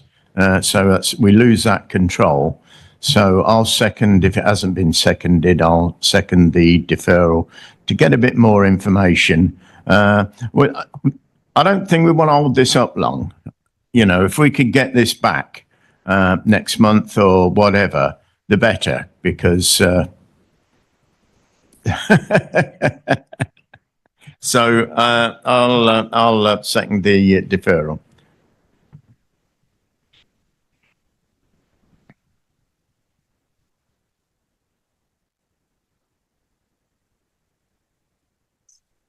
Okay, is there anyone else that wishes to contribute? Otherwise, I will go to a vote for deferral. Yes, I will bring in our planning officer just to clarify. Thank you, Chair, and through you. So just to clarify, if the application has been deferred, obviously we can get the Environmental Health Officer to be present at committee. But if you're expecting a new odour assessment, obviously until the site is in operation, which we heard was in May this year, or sorry, was it June this year, an odour assessment done now wouldn't reveal. So I think members just need to be clear on exactly, because obviously the application is one of our backlog applications. So noted that the applicant it's been in for a while. We're moving to determinations. If you wish to delay it, you need to give sufficient reasons which are reasonable for the applicant to carry out. So I think members just need to be mindful of exactly what's being deferred and when they would like to see the application come back. So I guess the options are it comes back next month and Environmental Health are here to answer questions. I would like to state that obviously Environmental Health have provided their comments and have clearly stated no objection on odour grounds subject to conditions, but they can be here present. If you wish for an odour assessment, then it would be a delay of a few months until the site is operational in June for then the odour assessment to be carried out. So you just got to be mindful of how reasonable that is to the applicant, a delay of potentially another 4 months. I'll leave that one there for you to consider. Okay, I'll come to you, Councillor Brereton, yes. Oh, well, I just wanted to check whether we want to defer because we want the EHO to come. Is that? Yes, you need Yeah. a reason. Or whether we're deferring because we want to have an operational sniff test, which would be in May or June, whenever the chicken farm is operational. So, Councillor Sanderson, as you proposed the deferral. Well, I was deferring because I think we need somebody from the environmental health team to answer questions. So I suggest we defer until our next meeting. So, questioning. Councillor Butler, are you in agreement with that as you seconded? Yeah, yes, Chairman. Yeah, I know erring on the side of favouring refusal, the longer you can stave it off, obviously, the better, because it'll be up and running. You'll get a true picture. But I think, you know, with the information we've got and with someone coming to represent us on the subject, I'm happy with a month. Okay. Councillor Corney. Thank you, Chair. I just think in line of what my comment was earlier on about this application being sadly just that little bit too early, and I feel that bringing it back to a month, and I appreciate, you know, I might be going against the grain a little bit, but, you know, we're going to have the officer come in, which is, you know, we respect, but they're going to come in and say what we've already got. You know, the whole point surely would be to make sure, you know, let's just get it right and get it done with properly and have the test done for what little time it's going to take. I just think, you know, I'll put my case forward. I'll leave it there.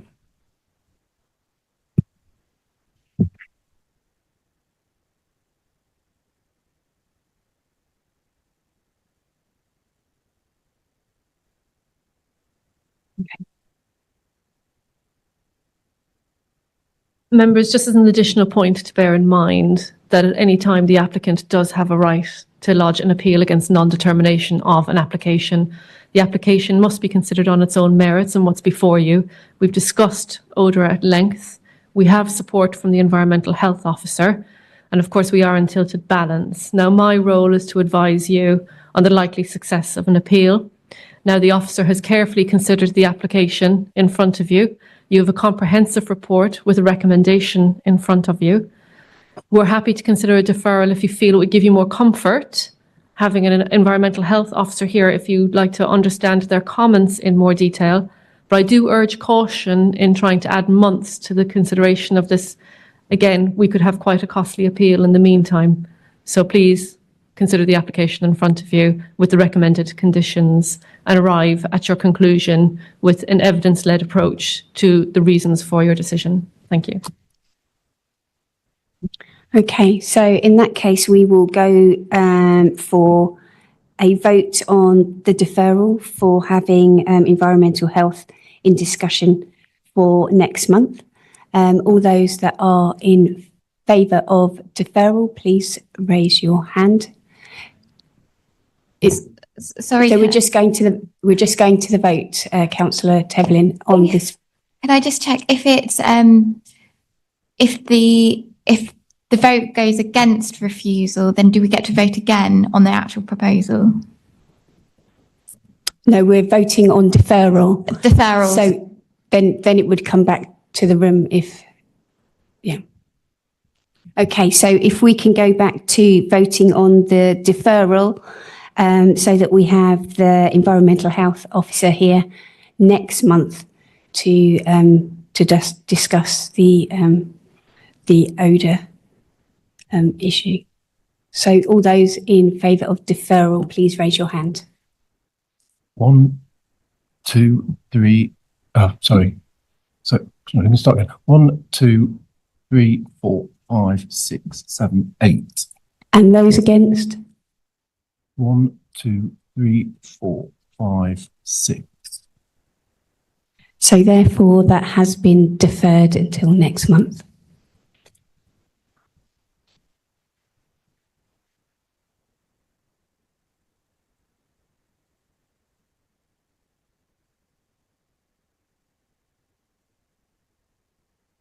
We will move on to the next item. Chair, sorry.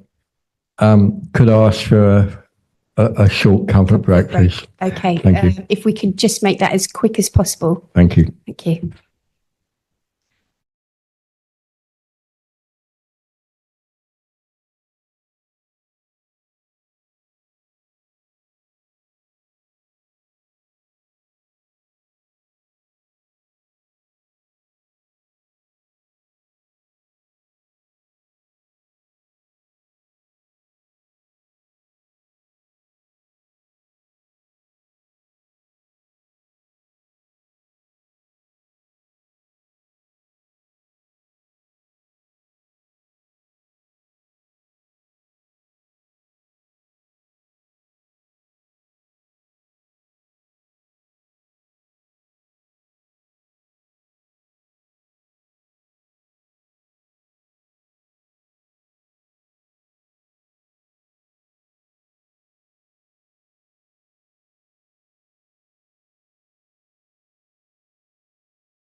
Okay, we will resume with our meeting and we will look at item 4B on the agenda, which is an application in Warboys that our planning officer Hannah Guy will present to us.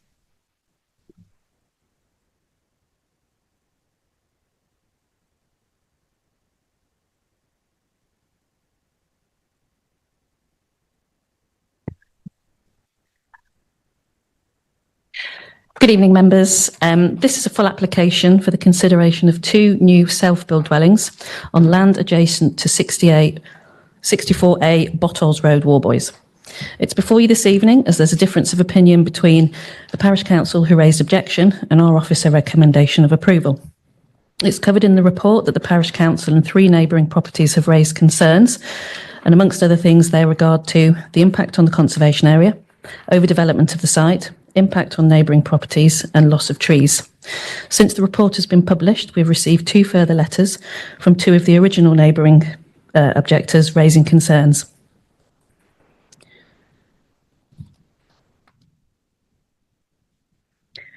This slide here, the site can be seen hatched in black. It is located in the centre of the village. The nearby constraints are shown here on this plan, and they are being the adjacent conservation area. The conservation area is hatched in red, and the nearby listed buildings shown in pink on Ramsey Road. Members will note that a slither of the western boundary of the application site is conservation area. The slide here shows the site in context. It's evident that the application is located in the built-up area of Warboys, and it has residential uses surrounding it. Access can be seen, and it's taken from Bottles Road. There is currently an existing access to the site, which serves 64 Bottles Road, and this proposed development will share that access with the existing bungalow. It is proposed to upgrade and improve this access to meet the highway standards, and County Highways have raised no objections to the development, subject to a number of planning conditions relating to the setting out of the access, the construction of the access, and the materials.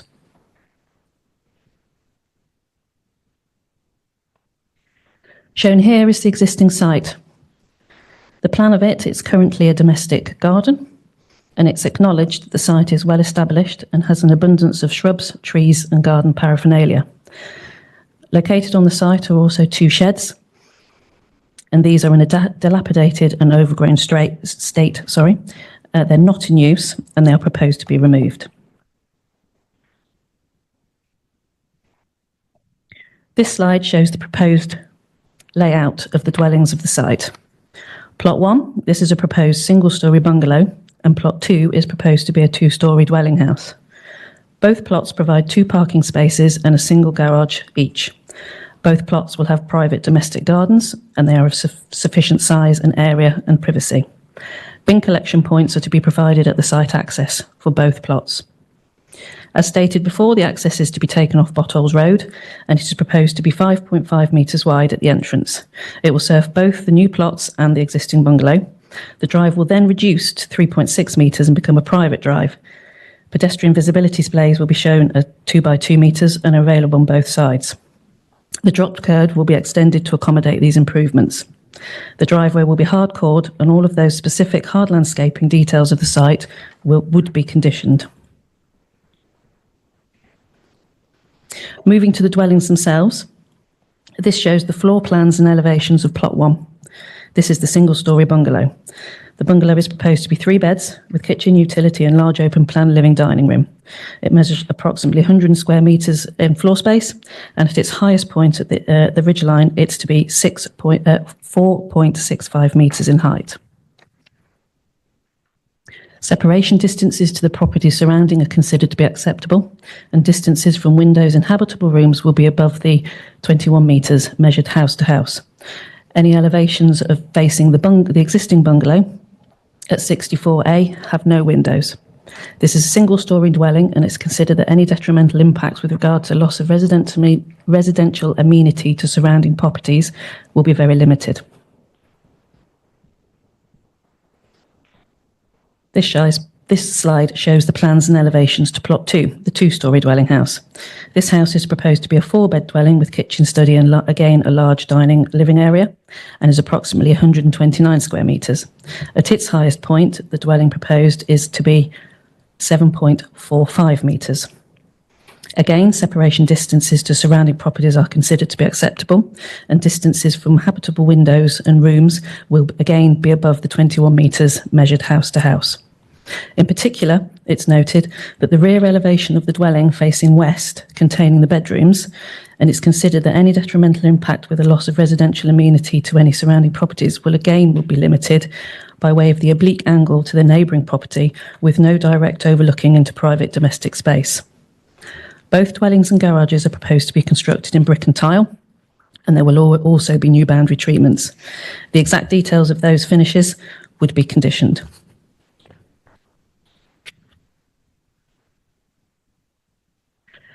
The slide here before you now shows the current extent and coverage of the trees and planting on site. Members will note that the trees have been assessed and none of them have been classed as Category A, which is the highest value of amenity value. They all range in the B and C categories. None of the trees are subject to a TPO, and the trees are outside of the conservation area boundary. It is acknowledged that all but T5 will be removed.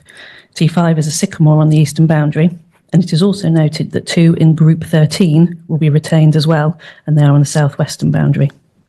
Part of the application, the tree officer has assessed all the submitted plans in the arboriculture report, included that the condition and value of the trees would not warrant a tree preservation order in this instance, as the trees are not particularly prominent as a landscape feature, being tucked between Ramsey Road and Bottoes Road. As such, their loss would not warrant a reason for refusal in this instance. Similarly, concern has been raised in terms of biodiversity. The report before you assesses the scheme is broadly in accordance with LP 30 of the local plan, and the scheme is not classed as a large-scale development, and the applicant has provided an ecological assessment. There were no protected species or habitats found on site. Proportionate to this scale of development, new biodiversity enhancements have been offered, and they will include bat and bird boxes and hedgehog hibernacula. These measures would be secured by condition. Following a few sets of photographs, the following slides. The first one is current access off Bottoles Road. Then turning into the site, there's the internal drive and where that would go. This slide shows the views towards the boundary with the rear of the garden of 14 Ramsey Road. And to the right-hand side is the rear gardens of Bottoles Road. This slide here shows the views towards 14 and 16 Ramsey's Road, and then moving slightly along the boundary towards the rear of 20 and 22 Ramsey Road. This site is an internal photograph with the existing bungalow standing behind me and facing towards the Bottoes Road, rear of the Bottoes Road that you can see in the distance there.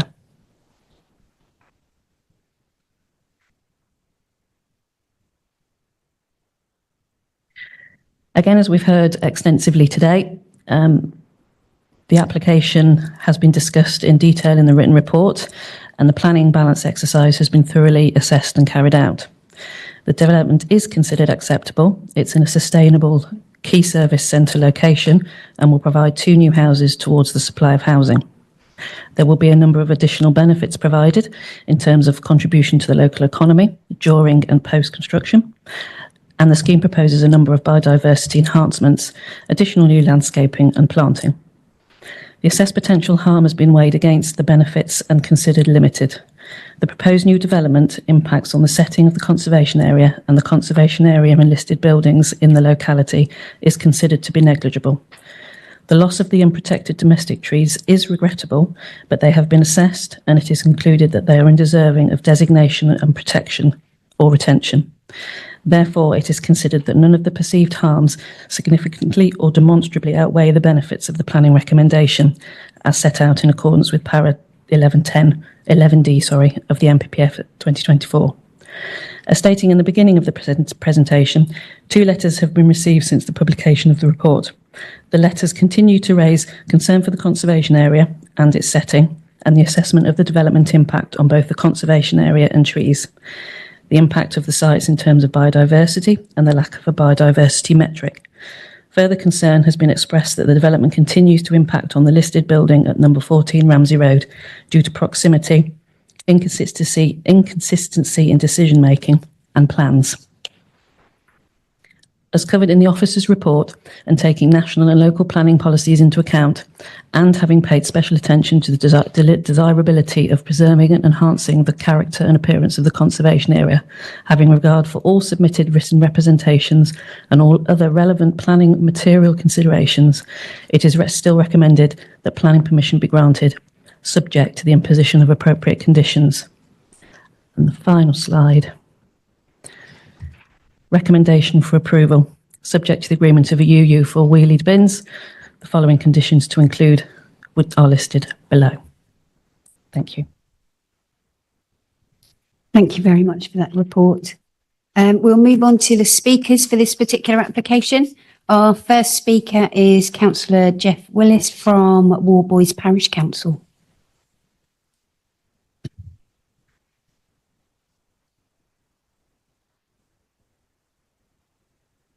Welcome, and thank you for being here this evening. You have 3 minutes in which to address the committee, and when you're ready. Thank you, Chairman, councillors, officers. The Parish Council are concerned about the development of 2 houses and the size of the development. We're concerned about the impact on the area, as it is on the boundary of a conservation area, and there is a Grade 2 listed building alongside the plot. We're also concerned that the proposal represents overdevelopment of the site, especially as the bungalow already has planning permission to be extended by approximately 1/3. With regard to the removal of trees, although they're not along Ramsey Road, they can be seen from Ramsey Road, and their removal will have some visual impact on the area.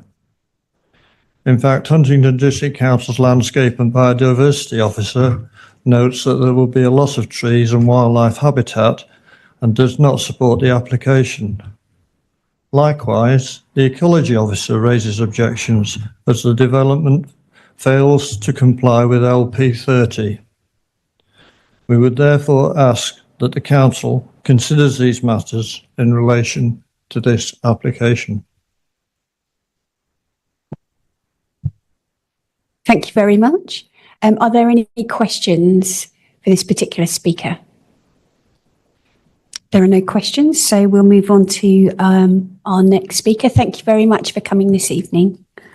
Our next speaker on this particular application is Paul Townsend.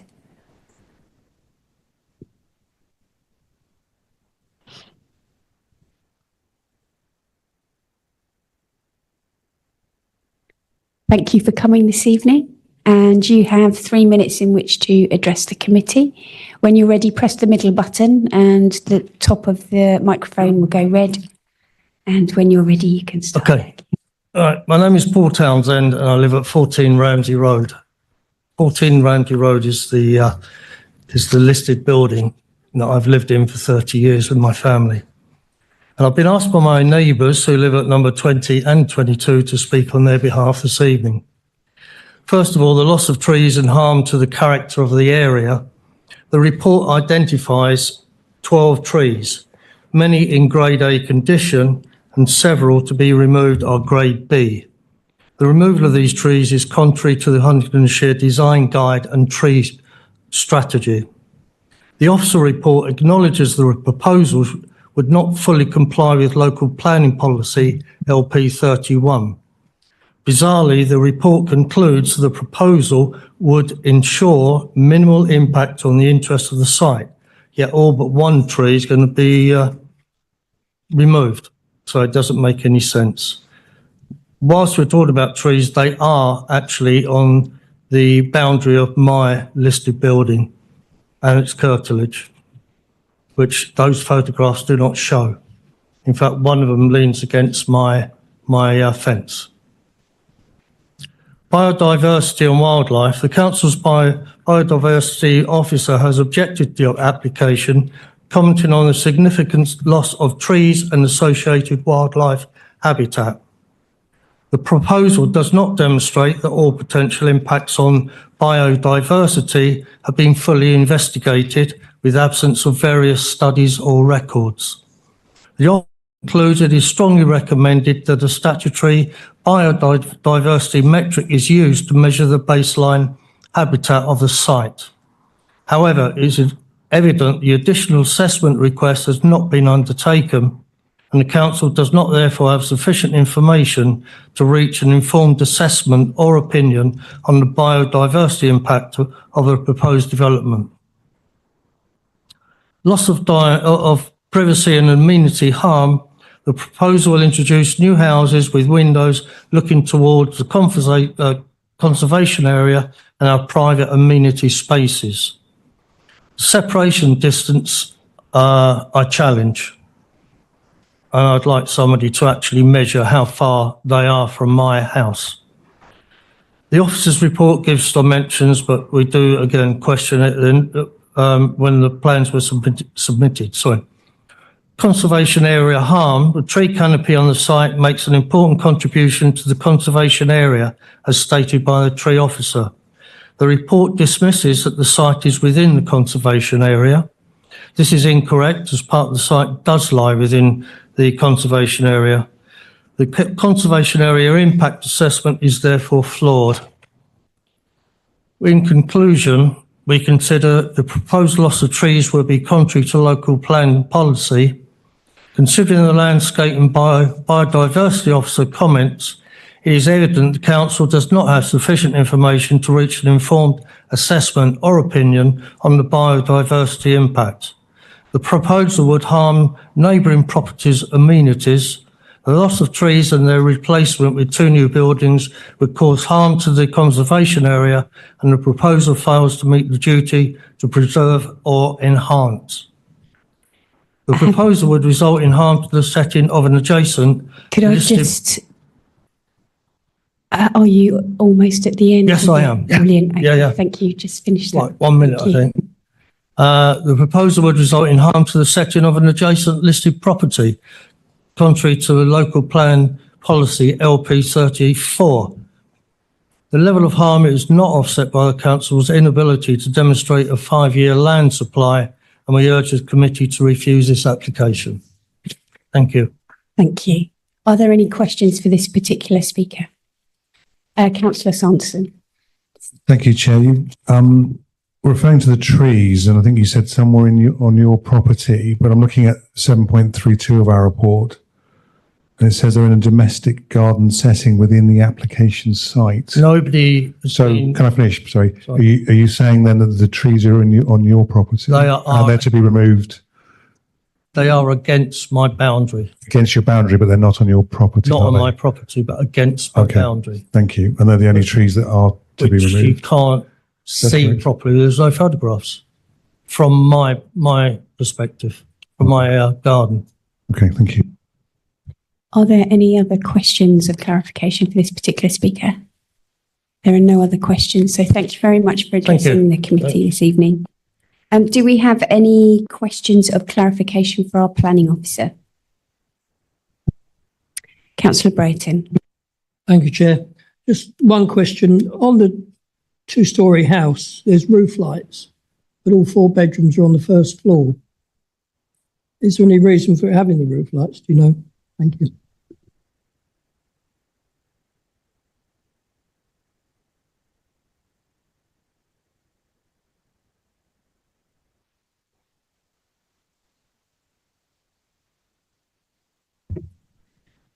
So it looks like those roof lights are just bringing light to those usable spaces.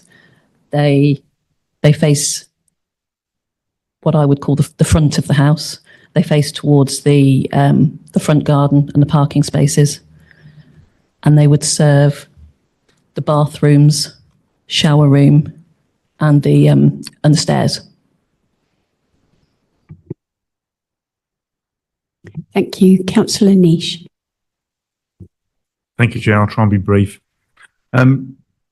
What weight should be given on the fact they're self-build is one, because I believe it's slightly different to standard weight. On the other aspect is, can you confirm about the conservation area aspect? Because there seemed to be a hint that some of it might not have been. And on one of them, and I'm just trying to recollect, did somebody say there was already an application in for the building that was actually currently in there, or did I mishear something? Thank you. I can answer all three of those. So, yeah, this has been applied for as a self-build application. So, therefore, it has to meet the Custom House and self-build sort of agenda, rules and regulations. I'm satisfied that the applicant has done that. The application forms are in the names of the people who would be living in those properties. They are also, they've had contribution and contributed to the design of those properties. Were here before us. They've designed their own houses, as it were. And then the final one is they're happy to accept a planning condition to say that these will be occupied as self-build. So that was in the list of planning conditions as well. In terms of the conservation area, there is a slither to the western boundary that is in the conservation area. As a proportion of the site, it's very, very small. Oh, I can't get the plan up. So yes, that is correct. There is a small part. In terms of where the dwellings are located, that is not in the conservation area. It will be garden space. And the third point. Planning application, is there a current planning application or a previous planning application Apologies, approved? yes. So the existing bungalow on site has got an approved application for an extension, and that extension extends from an existing bungalow lengthways down the area of where next to the private drive. So there is a single-storey extension to come off the existing bungalow. I think it flashed up very quickly on one of the screens. We've got an additional question, Councillor Niche. I just think it's come back. Perhaps if we can get it back on the screen, that might be beneficial. And what is the tie-in on a self-build? Because I can't recollect what that actually means from a perspective of, if I build something myself, can I then sell it on the next day or something? I can't recall what tie-in that is.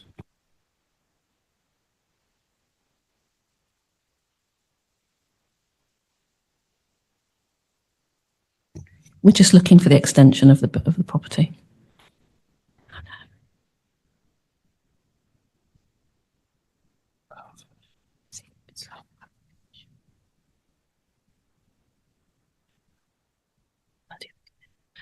Yeah, so for the condition where we would put,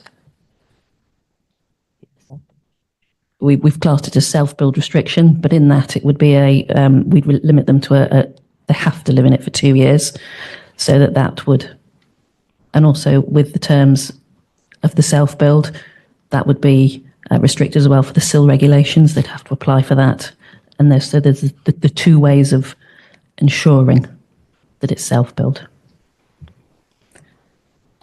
Yes, God. Apologies, we've been kicked out of the meeting, so just bear with us.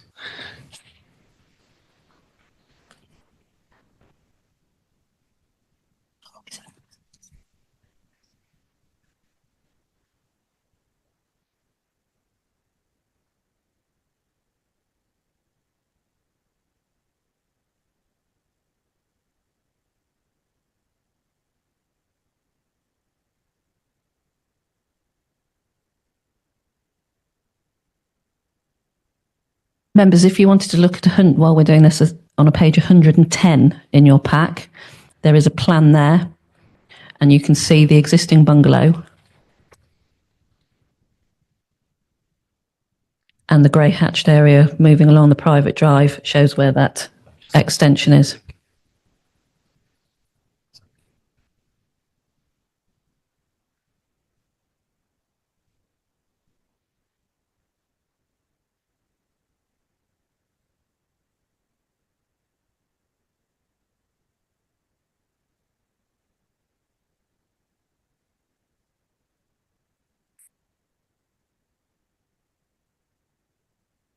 Are councillors happy with looking at that? Fantastic. So we will move on.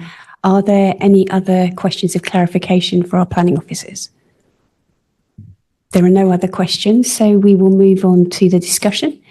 Who would like to start the discussion for me? Councillor Goulson, thank you. Looking at this, I went to see it today, and when you first read about it, it seems quite good. You've got 5 metre access, but then you start looking at the detail. It's a 3.6 drive going down to 2 properties, one a 3-bedroom, one a 4-bedroom, and you know, now I realise I thought that was a patio going in there, but that's another extension. At this point in time, I'll listen to everybody else, but I think this is an overdevelopment of that site because the small area that the 3-bedroom bungalow has, and I think it would be a wonderful site for one, but it's what we have in front of us. But I'll listen to the rest of the contribution before I make a decision on this one.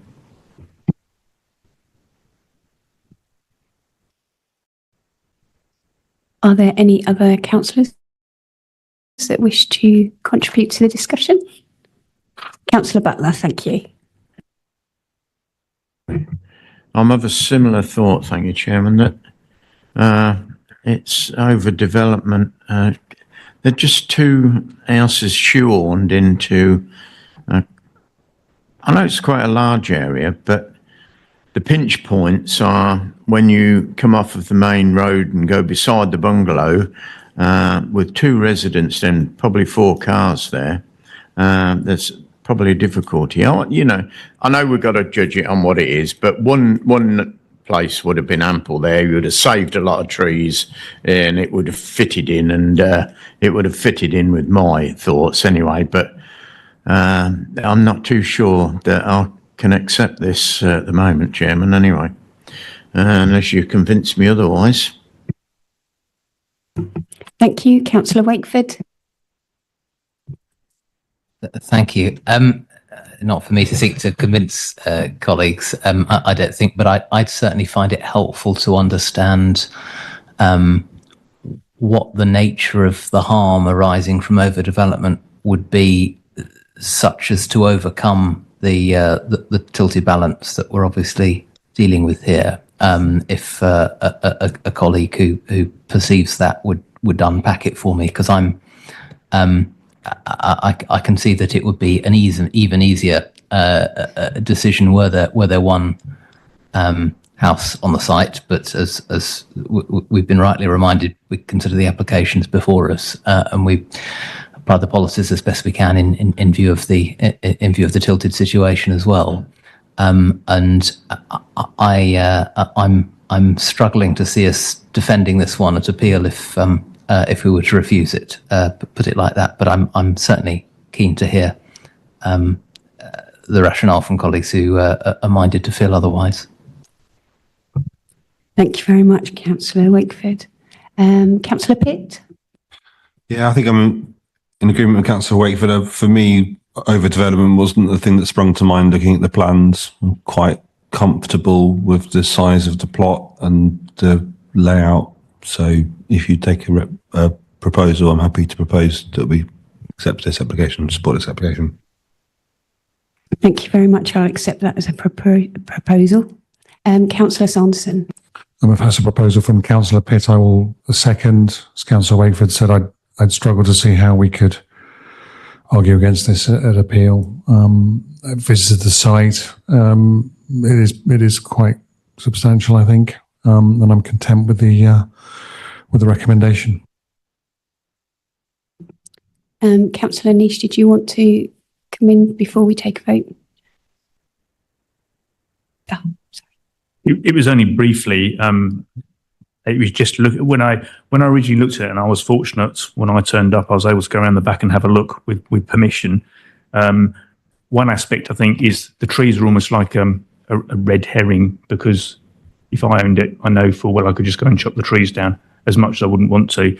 And the second, but what has confused me slightly is that building that which obviously at the time I wasn't aware was going to be built there. And I can see why people would think it was overdevelopment, because actually when you look at it in its raw state, it looks like quite a large space there. So I'm a bit balanced on it, but I don't know, again, following on from Councillor Wakeford's question, I'm not sure that's enough to convince me to say we could hold that against overdevelopment on that because of something that may or may not be put in at a future date. Thank you. Sorry, Councillor Clark, would you like to contribute? Yes, thank you, Chair. When you consider the density of the last application and to consider that these two self-build are happy with that site, I would think that's very acceptable to me. It's not like a developer trying to pinch site to make a lot of money. So I shall certainly go with it. Thank you very much, Councillor Clark. Therefore, we will go to a vote. Okay, I will just bring in our Chief Planning Officer. Thank you, Chair. And through you, members, just before you go and vote, Councillor Nish, can I just double check here in the public meeting, you've made reference to being given permission and entered the site onto private land. Could you perhaps expand more on that circumstance? Thank you. I can do, as long as people don't laugh at it. I turned up on my motorbike and looked like a right thug. And the gentleman came across to see me and I said, look, I'm just here to DMC. And the gentleman said, would you like to run the back? I said, who are you? He said, I'm the owner of this location. I said, I'm not allowed to speak to you or anything. He says, no, it's fine. If you want to walk around the back and come back, please do so. My apologies. I should have actually mentioned it at the beginning, but there was no discussion taking place on the scene. Thank you for clarifying that, Councillor Nish. Therefore, we will go to our vote. I've had Councillor Pitt suggest approval, which has been seconded by Councillor Sanderson. Therefore, all those for approval, please raise your hand. 1, 2, 3, 4, 5, 6, 7, 8, 9, 10, 11, 12, 13, 14. Therefore, that has been approved, and we will move on to the next item on the agenda.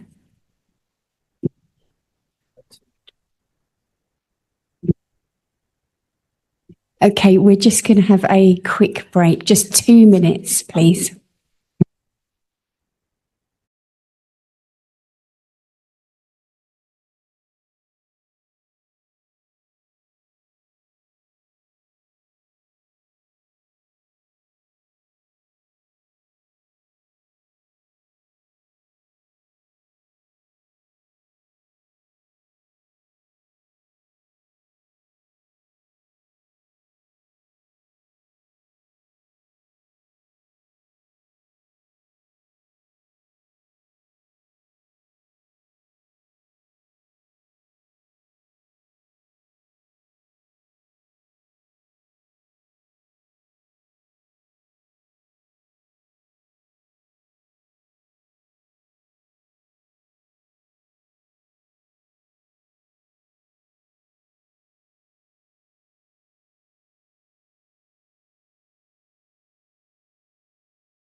which is a planning application in Old Walton, which will be presented to us by Mari Roseman.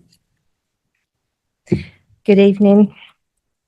So this application is for outline permission with all matters reserved for the erection of a self-built dwelling and garage, and it's to the land rear of number 8 Church Street in Old Walton. The application has been brought before members as the officer's recommendation of approval is contrary to the Old Walton Parish Council's recommendation of refusal. So the site is here, edged in red, and it's to the rear of number 8, which is number 8, which is there.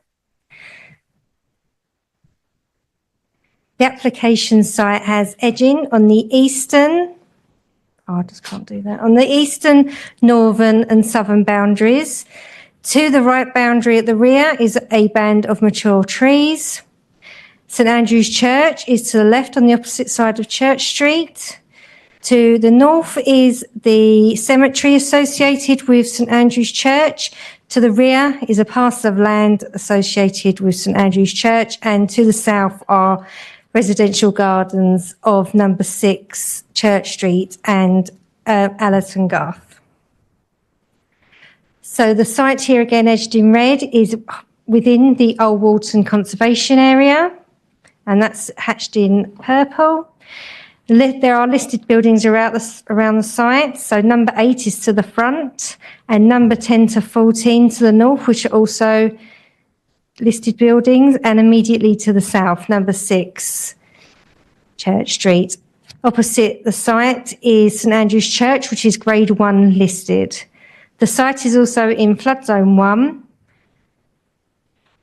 And it is acknowledged that all trees on the site that qualify are legally protected by virtue of their siting in a conservation area. So the application is in outline form with all matters reserved. This means that the only matters to be considered by members are use, amount and location, or in other words, is the site appropriate for the proposed use for one residential dwelling? So matters such as access, appearance, scale, landscaping and layout would be agreed at a later stage should members move to approve the application this evening. And so with that in mind, this site plan here before you is indicative only. It does show an L-shaped dwelling towards the centre of the site with a garage, 2-bay garage to the rear. The dotted outlines to the rear of the site are outbuildings that are proposed to be demolished to make way for the proposal. And also just outside the hedging there on the bottom left is some parking. But again, this is indicative only. And again, another indicative plan. So this is submitted. It's a 2-storey dwelling with 2-bay garage. As per 7.32 of the officer report, the scale, massing and design of this dwelling would not be acceptable as it competes with the height, form and scale of the host dwelling and would cause undue prominence. So as per 7.18 of the officer report, the site is considered to be in the built-up area. The site is also considered to be sustainable. There is a pavement to the front of the dwelling, which leads down to the 2 bus stops, which are, I'm trying to get them, they're to the bottom. And this is a 5-minute walk to the bus stop, with Peterborough 5 minutes away. There is also the Delta Hotel to the right and Minerva Industrial Estate to the north, giving some employment opportunities. There's also the Elwalton Store and Post Office nearby, the Cuckoo Public House, and also St Andrew's Church, which gives opportunities for worship. Therefore, officers are satisfied that any future occupants of the site would not be reliant on the motor vehicle, and therefore the site is in a sustainable location where a one dwelling could be accommodated. So here I've got some photos of the site. So as per 7.34 and 7.35 of the officer report, officers do consider the site already to be physically and visually separated and sufficiently set back and obscured from the public realm with high hedging where a modestly high building could be erected, causing no harm to the heritage assets. So this is standing on the opposite side of the road, outside St Andrew's Church, looking into the existing and proposed entrance to the site. The dwelling would be behind the high hedging, and there is a gate there that I'm not sure you can make out. It would be behind there. And this is the other side of the dwelling. There is a metal railings and gate there, providing access to that part of the site. And then standing at the gate, looking into the site. So any proposed dwelling would be behind that high hedging and gate. And this slide here is really just to show you the scale of the hedging already on the site. You can see the annex to number 8 to the left, and the van there and Dovecote just really giving you a sense of scale.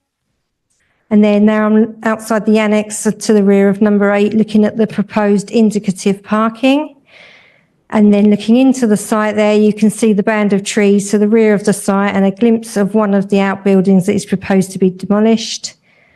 And then standing at the gate looking left with the hedging, and then looking right with 2 of the outbuildings there.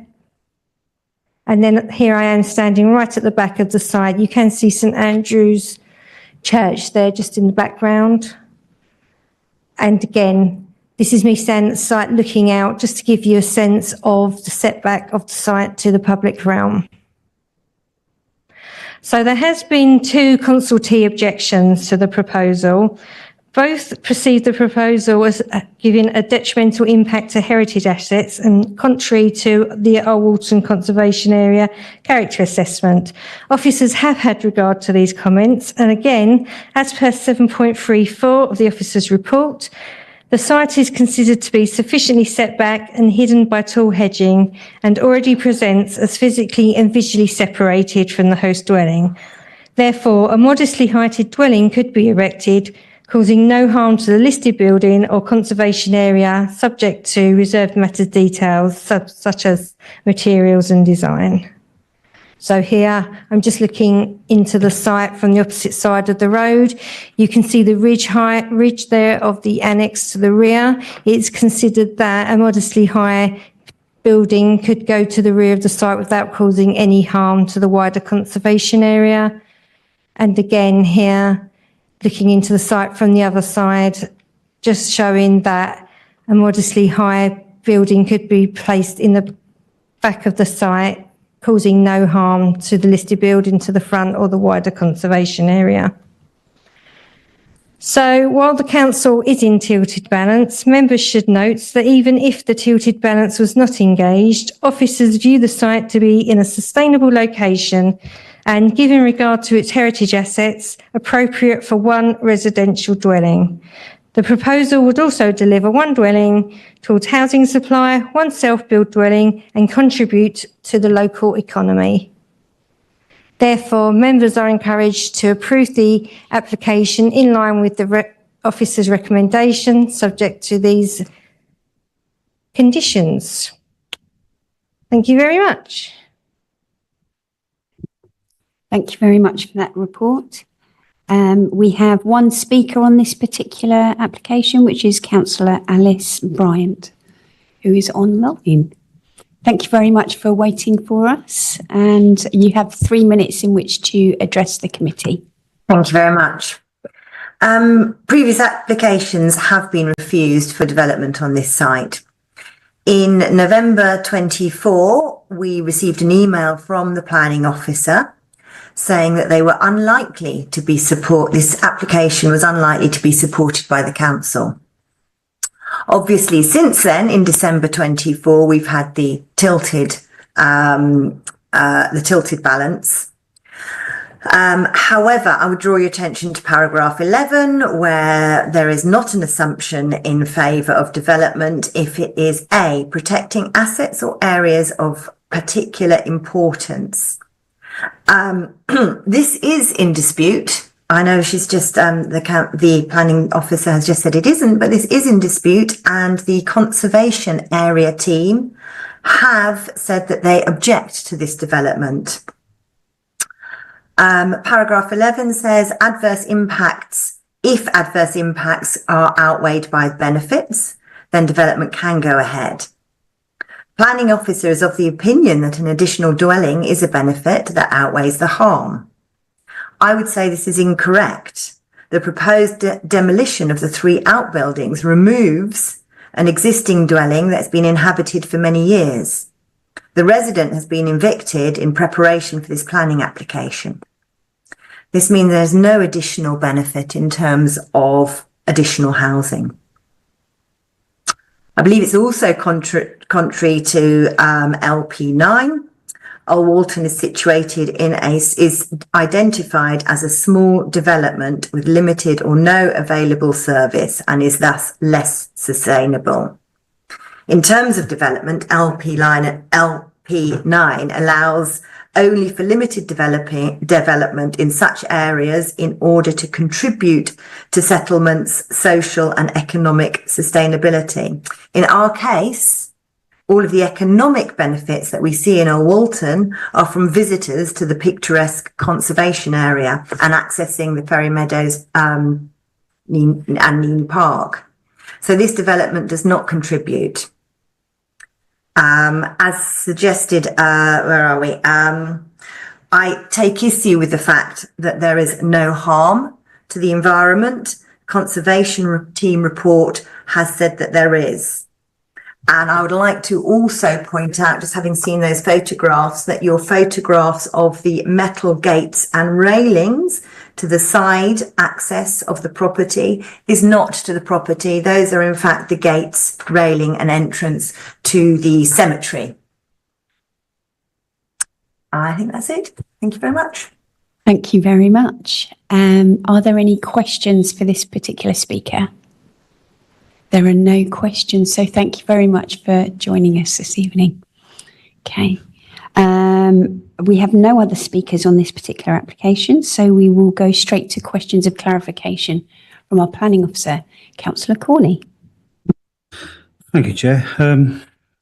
We just the officers can give us a little bit more information on the harm to the host dwelling, which obviously is listed in this case, but we're reducing the amenity space quite considerably for this dwelling. So, how does that weigh up in regards to we talk about making sure that the new property is going to have sufficient amenity space, but is there any extra weight because we're reducing the host, but it's also a listed building as well.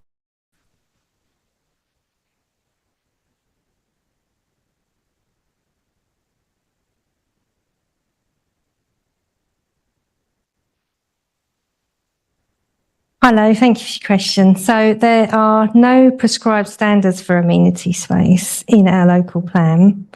And there is a garden to the right-hand side of the dwelling. So there would be some amenity space for residents of the number 8 to the front of the site.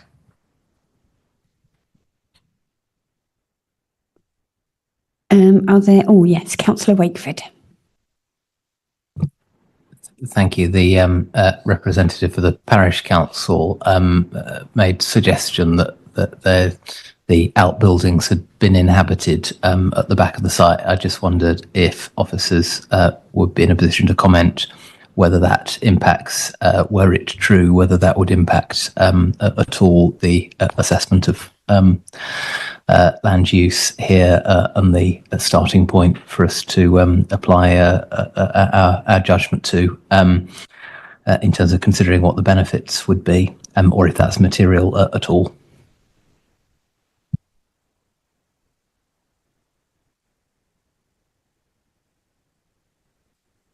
So there is an annex to the rear of the site that is not in the red line boundary of the proposal. So as far as as far as I'm aware, that would still be retained because it's not part of the application. I understood the suggestion to be about an inhabitant of the outbuildings at the back of the site proposed for demolition. I may have misunderstood.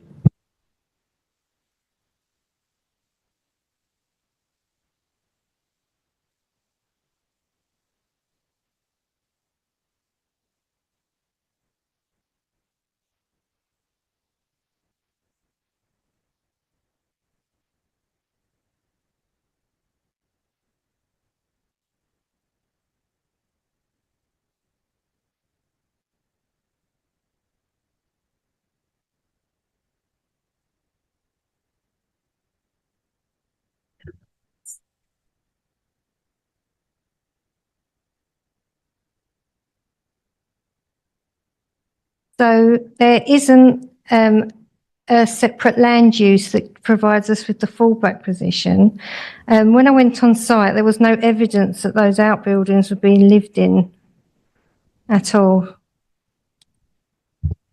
Thanks. If I could reframe the question slightly, I suppose it's not obvious to me why that would have a bearing on our consideration, but I'm just wishing to sense check were that to be the case, which we don't know, even if it is, whether that would be significant or not, in case it's a point members are minded to pick up in debate.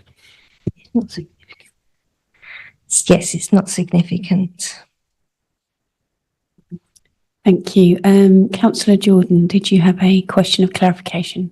Yes, it was for clarification about the gates and the railings, because there seems to be a difference of opinion. I believe the parish councillor lady said that they were gates, railings to the cemetery, whereas I thought you said that they were access, they would be able to access it. So I just want clarification. You showed us some gates, didn't you? They were black railings. There. You said that would be the access, but the lady seems to be saying that that's the access to the cemetery. So I just want clarification. Sorry. Probably an error on my part. That is the access to the cemetery. What I was trying to do was address the conservation officer's comments that the views of the green space would be lost should we put a dwelling there. The point I was trying to make was that there is high hedging on that side, and so you wouldn't be able to see through the site, and the high hedging would be retained, so you'd still have those green views through the site.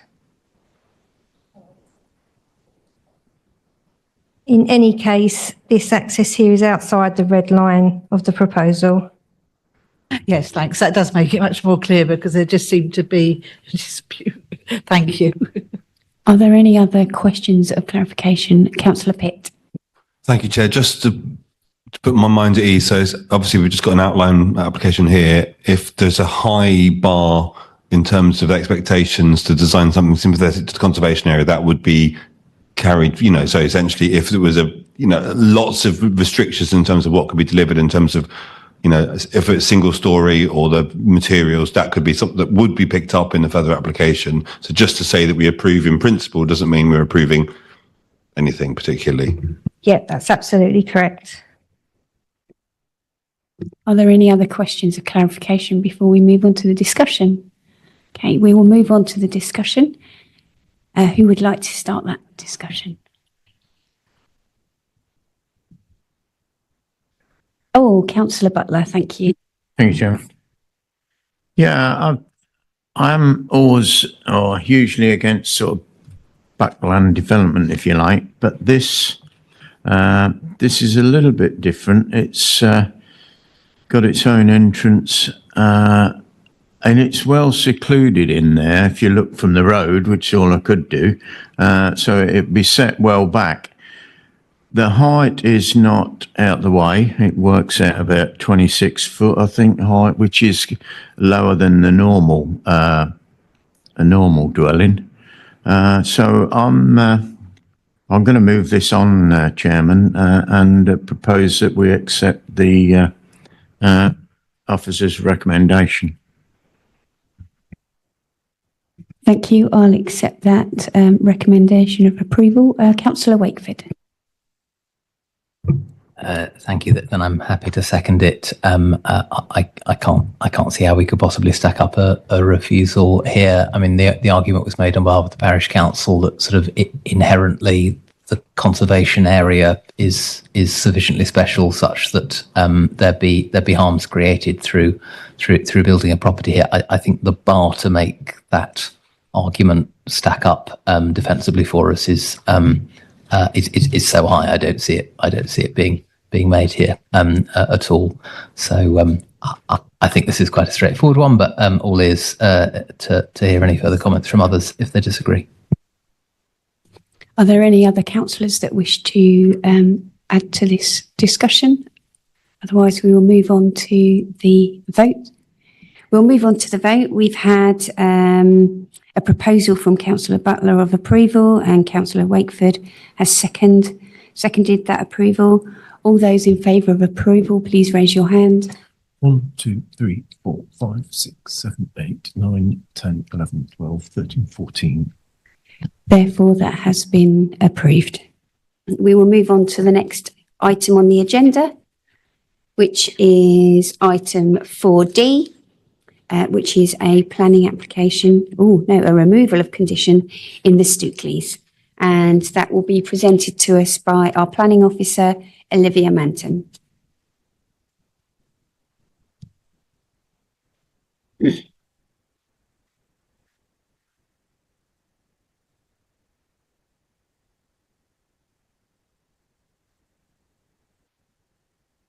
Thank you, Chair, and good evening, members. This application is agenda item 4D of your pack. The application before you this evening relates to the removal of conditions 3 for holiday accommodation only in Barns C and H, and condition 4 register of the 2018 application, which impacts Pringle Farm in Little Stookley. The application is presented to members because the officer recommendation of approval differs to that of the parish council. The initial parish council comments raised objections regarding the access road. This has now been resolved between the searches team and Cambridgeshire County Council Highways Department, which improves the width of the road at the location of the bend, allowing vehicles to pass at that point. County Highways now consider the proposal to be acceptable. Stookley Parish Council were reconsulted and raised further objections regarding the increase of traffic along the access road and lack of school places in the local area. So what we have here is a site plan. The site is located within the Little Stookley Conservation Area and is adjacent to the listed building farmhouse. It is surrounded by farmland to the south and west, with residential properties to the east and RAF Alconbury to the north. The purple hatched area shows the conservation area with the listed buildings in pink, and the application site is hatched in red. Oh God, what have I done? Thank you. This is the aerial view of the site, and there you can see Pringle Farm with the red pointer. This is a site ownership plan, and it shows the site in red with a blue line showing the additional area of land in the applicant's ownership. And I just wanted to give you a bit of background on the scheme. This application relates to land at Pringle Farm, Pringle Way, Little Stookley. The full planning permission was granted in August 2018 under a 2018 planning reference, and that was for alterations and refurbishment of the listed building, refurbishment, partial demolition and conversion of the curtilage listed stable Barn C to holiday lets, and then the demolition of modern timber stables Barns A and D and replacement with holiday lets Barn H, demolition of open plan Barn F and erection of enclosures. So it's quite a substantial application.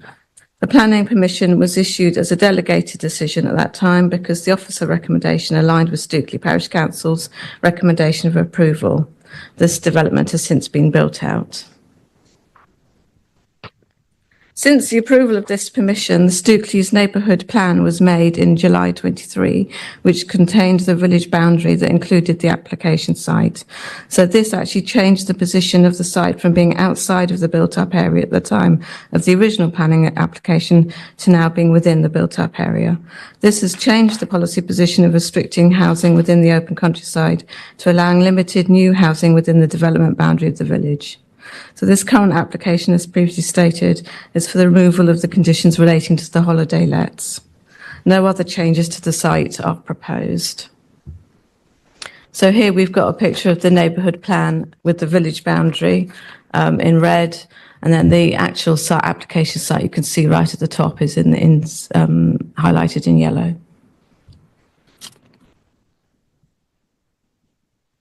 And here is a block plan of the site. It shows the application site in red and with the layout of the site. And you can see that the barn H is along the back boundary treatment with the barn C in the middle. Can we get, yeah, thank you. And there you can see that the barn H has some private amenity space to the rear of the dwellings, and then with amenity space for barn C in front of that barn there. And then you have a big parking area with up to 14 spaces for car parks. Here we've got some photos of the site. This is on the left is the listed building, the farmhouse, with then a view of the barns on the right. So this is barn C with the front at the top, and then at the rear, we've got the two pictures of the rear of the building for barn C. And barn H there's two buildings for barn H that stretches to the side and to the back of the site. This is the car parking area. You can see that there's enough space there for 14 cars. These are the floor plans for barn H, which is 6 units. So it's 4 one-bedroom units and 2 two-bedroom units. And then within barn C, you've got 2 units, one times 2 bedroom, and then one with a 3 bedroom. The recommendation is approval, as stated in paragraph 8 of the officer report. This application relates solely to the change of use of the scheme from holiday lets to permanent residential accommodation, removing conditions 3 and 4. There are no proposed changes to the appearance of the properties. Initial parish council and county highways concerns have been addressed. It is acknowledged that there is some conflict regarding nationally set internal space standards and external amenity areas. However, HDC does not have a policy requirement relating to space standards. It is noted that due to the nature of the scheme and the conversion of the original barn and the setting of the listed building, this restricted the size and form of the original development. With regard to amenity space, it is noted that there are areas of communal amenity space within the scheme and further recreational space within the village. The proposal will result in the delivery of 8 homes towards the housing supply, and substantial weight is afforded to this. It is concluded that the identified harm would not significantly and demonstrably outweigh the benefits when taking the positives and negatives of the proposal into account. All conditions imposed under parent permission 18 of the 2018 application are recommended to be repeated where relevant and amended to compliance conditions where the conditions have been discharged. 2 additional conditions are recommended to be imposed if members are minded to grant permission. One will be to secure the proposed works to the highways within 6 months of the first occupancy, as recommended by the highways team, and to ensure that there is no residual contamination on site from previous stable use, as requested by the environmental health officer. And as per the previous applications, the LPA is now in tilt balance. And looking at this proposal, the benefits of the scheme are that we've got delivery of 8 homes towards the housing supply, contribution to the local economy. And it's considered that this would outweigh the harm of the impact of the private residential amenity area and the impact on space standards. Thank you. Thank you very much for that report. We'll move on to our speaker for this particular application. We have Tim Slater, who is the agent. Thank you very much for waiting so patiently. You have 3 minutes in which to address the committee, and when you're ready, you can get started. Is that on? Yes, it is. Apologies, I shall be brief. This application, I'm a bit loud. There's no physical development involved in this. There's already planning permission which has been implemented. The conversion of the barns was subject to a condition restricting it to holiday accommodation, as at the time they were outside the development boundary. Since the development boundary was made, the neighbourhood plan was made in 2023, the plan moved the development boundary to include the site. Therefore, the reason stated for the imposition of condition 3 is no longer appropriate, having regard to the statutory tests for conditions. We've addressed the initial objections from the parish council and worked with County Highways for almost a year to negotiate at Passing Bay.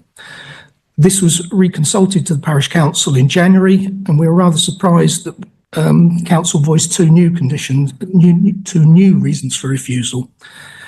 Those of traffic and school places. In relation to traffic, I would refer members to the Highways comment of no objection.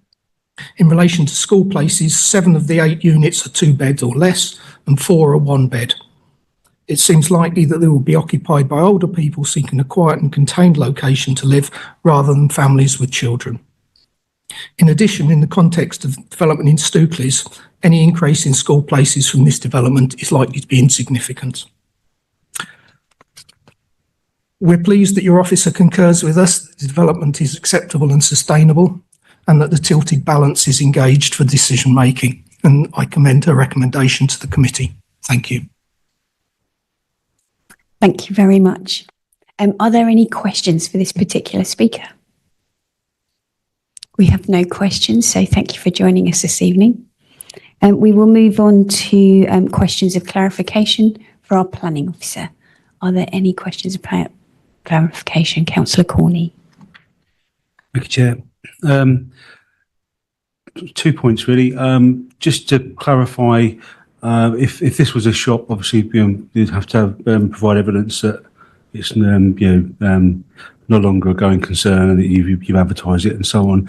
Does that, I kind of know the answer, but I'd like to hear it clarified. That does that come into play that this was, this was a holiday let, this was a business? That was first point. And the second point, just intrigued. I'd like a little bit of a little bit more information. We were looking at the balance there, and on we're saying obviously gain was I can go back and think of the word now, but it was the local economy. I'm not really sure where the gain for the local economy would be in something that's already built. And there could be an argument to say, well, actually, you're probably going to lose. There could be, cleaning positions and so on, with holiday lets, employment, whereas there won't be. So just I'd like an opinion on really what the gain was. Thank you.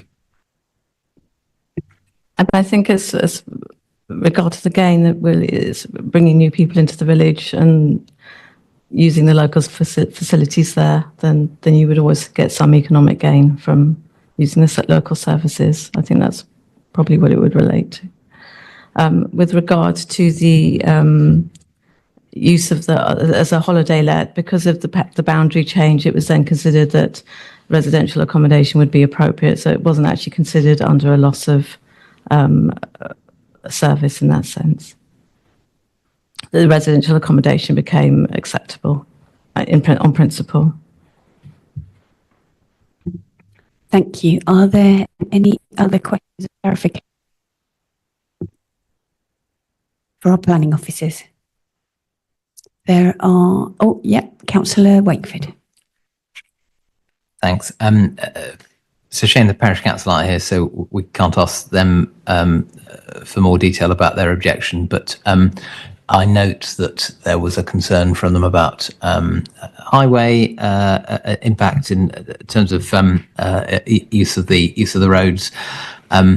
It wasn't obvious to me from the report that there was any particular evidence to expect the change use to be substantially more significant an impact on the highway than the current use. Holiday makers will be coming and going, potentially even more often, to see all the wonderful sights of Stookley, as I'm sure the local member will tell me about. compared with a resident. But is there any particular grounds that we should have in mind that would support us being concerned about the highways impact in view of the county response that seems not to be terribly concerned? The county's highway officer did accept that there would be an intensification of the area of the plot. So they did request the passing bays, and this is what took a long time for them to reach a conclusion on making the proposal acceptable to them. Thank you. Are there any other questions of clarification? There are no other questions, so we'll move on to the discussion. Councillor Sanderson. Chair, I know this area quite well. I'd recommend the sites of Great Stookley, Little Stookley to Councillor Wakeford. I think he'd enjoy a tour. No, seriously, I don't see a problem with this at all. I think it's perfectly acceptable. Change of use. I'd like Mr. Slater, the Speaker. I think I was possibly at that parish council meeting, and I wasn't entirely sure why they reached the conclusion that they did. And why it's here, it's a shame that there's no representative here, but I'm happy to support the officer recommendation. Councillor Butler. Thank you, Chairman. Yeah, I'll second the proposal. I don't see any problems with this. Quite a nice estate there, if you like. The only thing, as the officers have recommended on 7.52 additional conditions, I'd like to see those two added. That's works to the highways within 6 months of first occupancy and residential contamination site from previous stable use. So add those in, if you will, if Councillor Sanderson will agree. Thank you. Are there any other councillors that wish to contribute to the discussion? Councillor Goulson. Thank you, Chair. Have we another few hundred of these so that we can get out of tilted balance? Thank you. There are no other councillors that wish to contribute, so we'll move on to the vote. We are voting for approval with the conditions that were suggested by Councillor Butler. All those that are in favour of approval, please raise your hand. 1, 2, 3, 4, 5, 6, 7, 8, 9, 10, 11, 12, 13, 14. Therefore, that has been approved, and we will move on to item 5 on our agenda, which is and we will receive the report from our service manager. Thank you, Chair. I'll keep this brief. It's been a long night. So we've got 5 appeal decisions. 4 have been allowed. I'll just go through them one by one. So the first one is to do with a children's home. The appellant put forward special circumstances for the type of care and with special needs and special education. The inspector took that into account and agreed that the location was suitable for that. The second one was a non-determination appeal. We put forward that it was in the countryside and therefore not acceptable for a dwelling. The inspector disagreed and said it was within the built-up area. So that was allowed, but we did successfully defend against costs, so that was refused. The third one was a dwelling that was dismissed. Fourth one, we were a bit overzealous on applying a condition for obscure glazing on a single-storey unit against overlooking a noise, so that was allowed, which meant that the condition was removed off the consent. And then the last one was to do with a post office that came to committee in Brampton on the High Street, and the decision follows a similar one in Warboy. So officers will just have to review LP 22 in light of a post office attached to a dwelling and kind of how they're integrated. LP 22 covers a wide range from pubs, shops and everything, so it's not one size fits all. So 2 appeal decisions mean we'll just have to revisit when we assess post offices. That's it. So thank you very much from our planning officers for bringing those reports, and thank you for the contributions from our members this evening. So that brings our meeting to a close. So, good evening.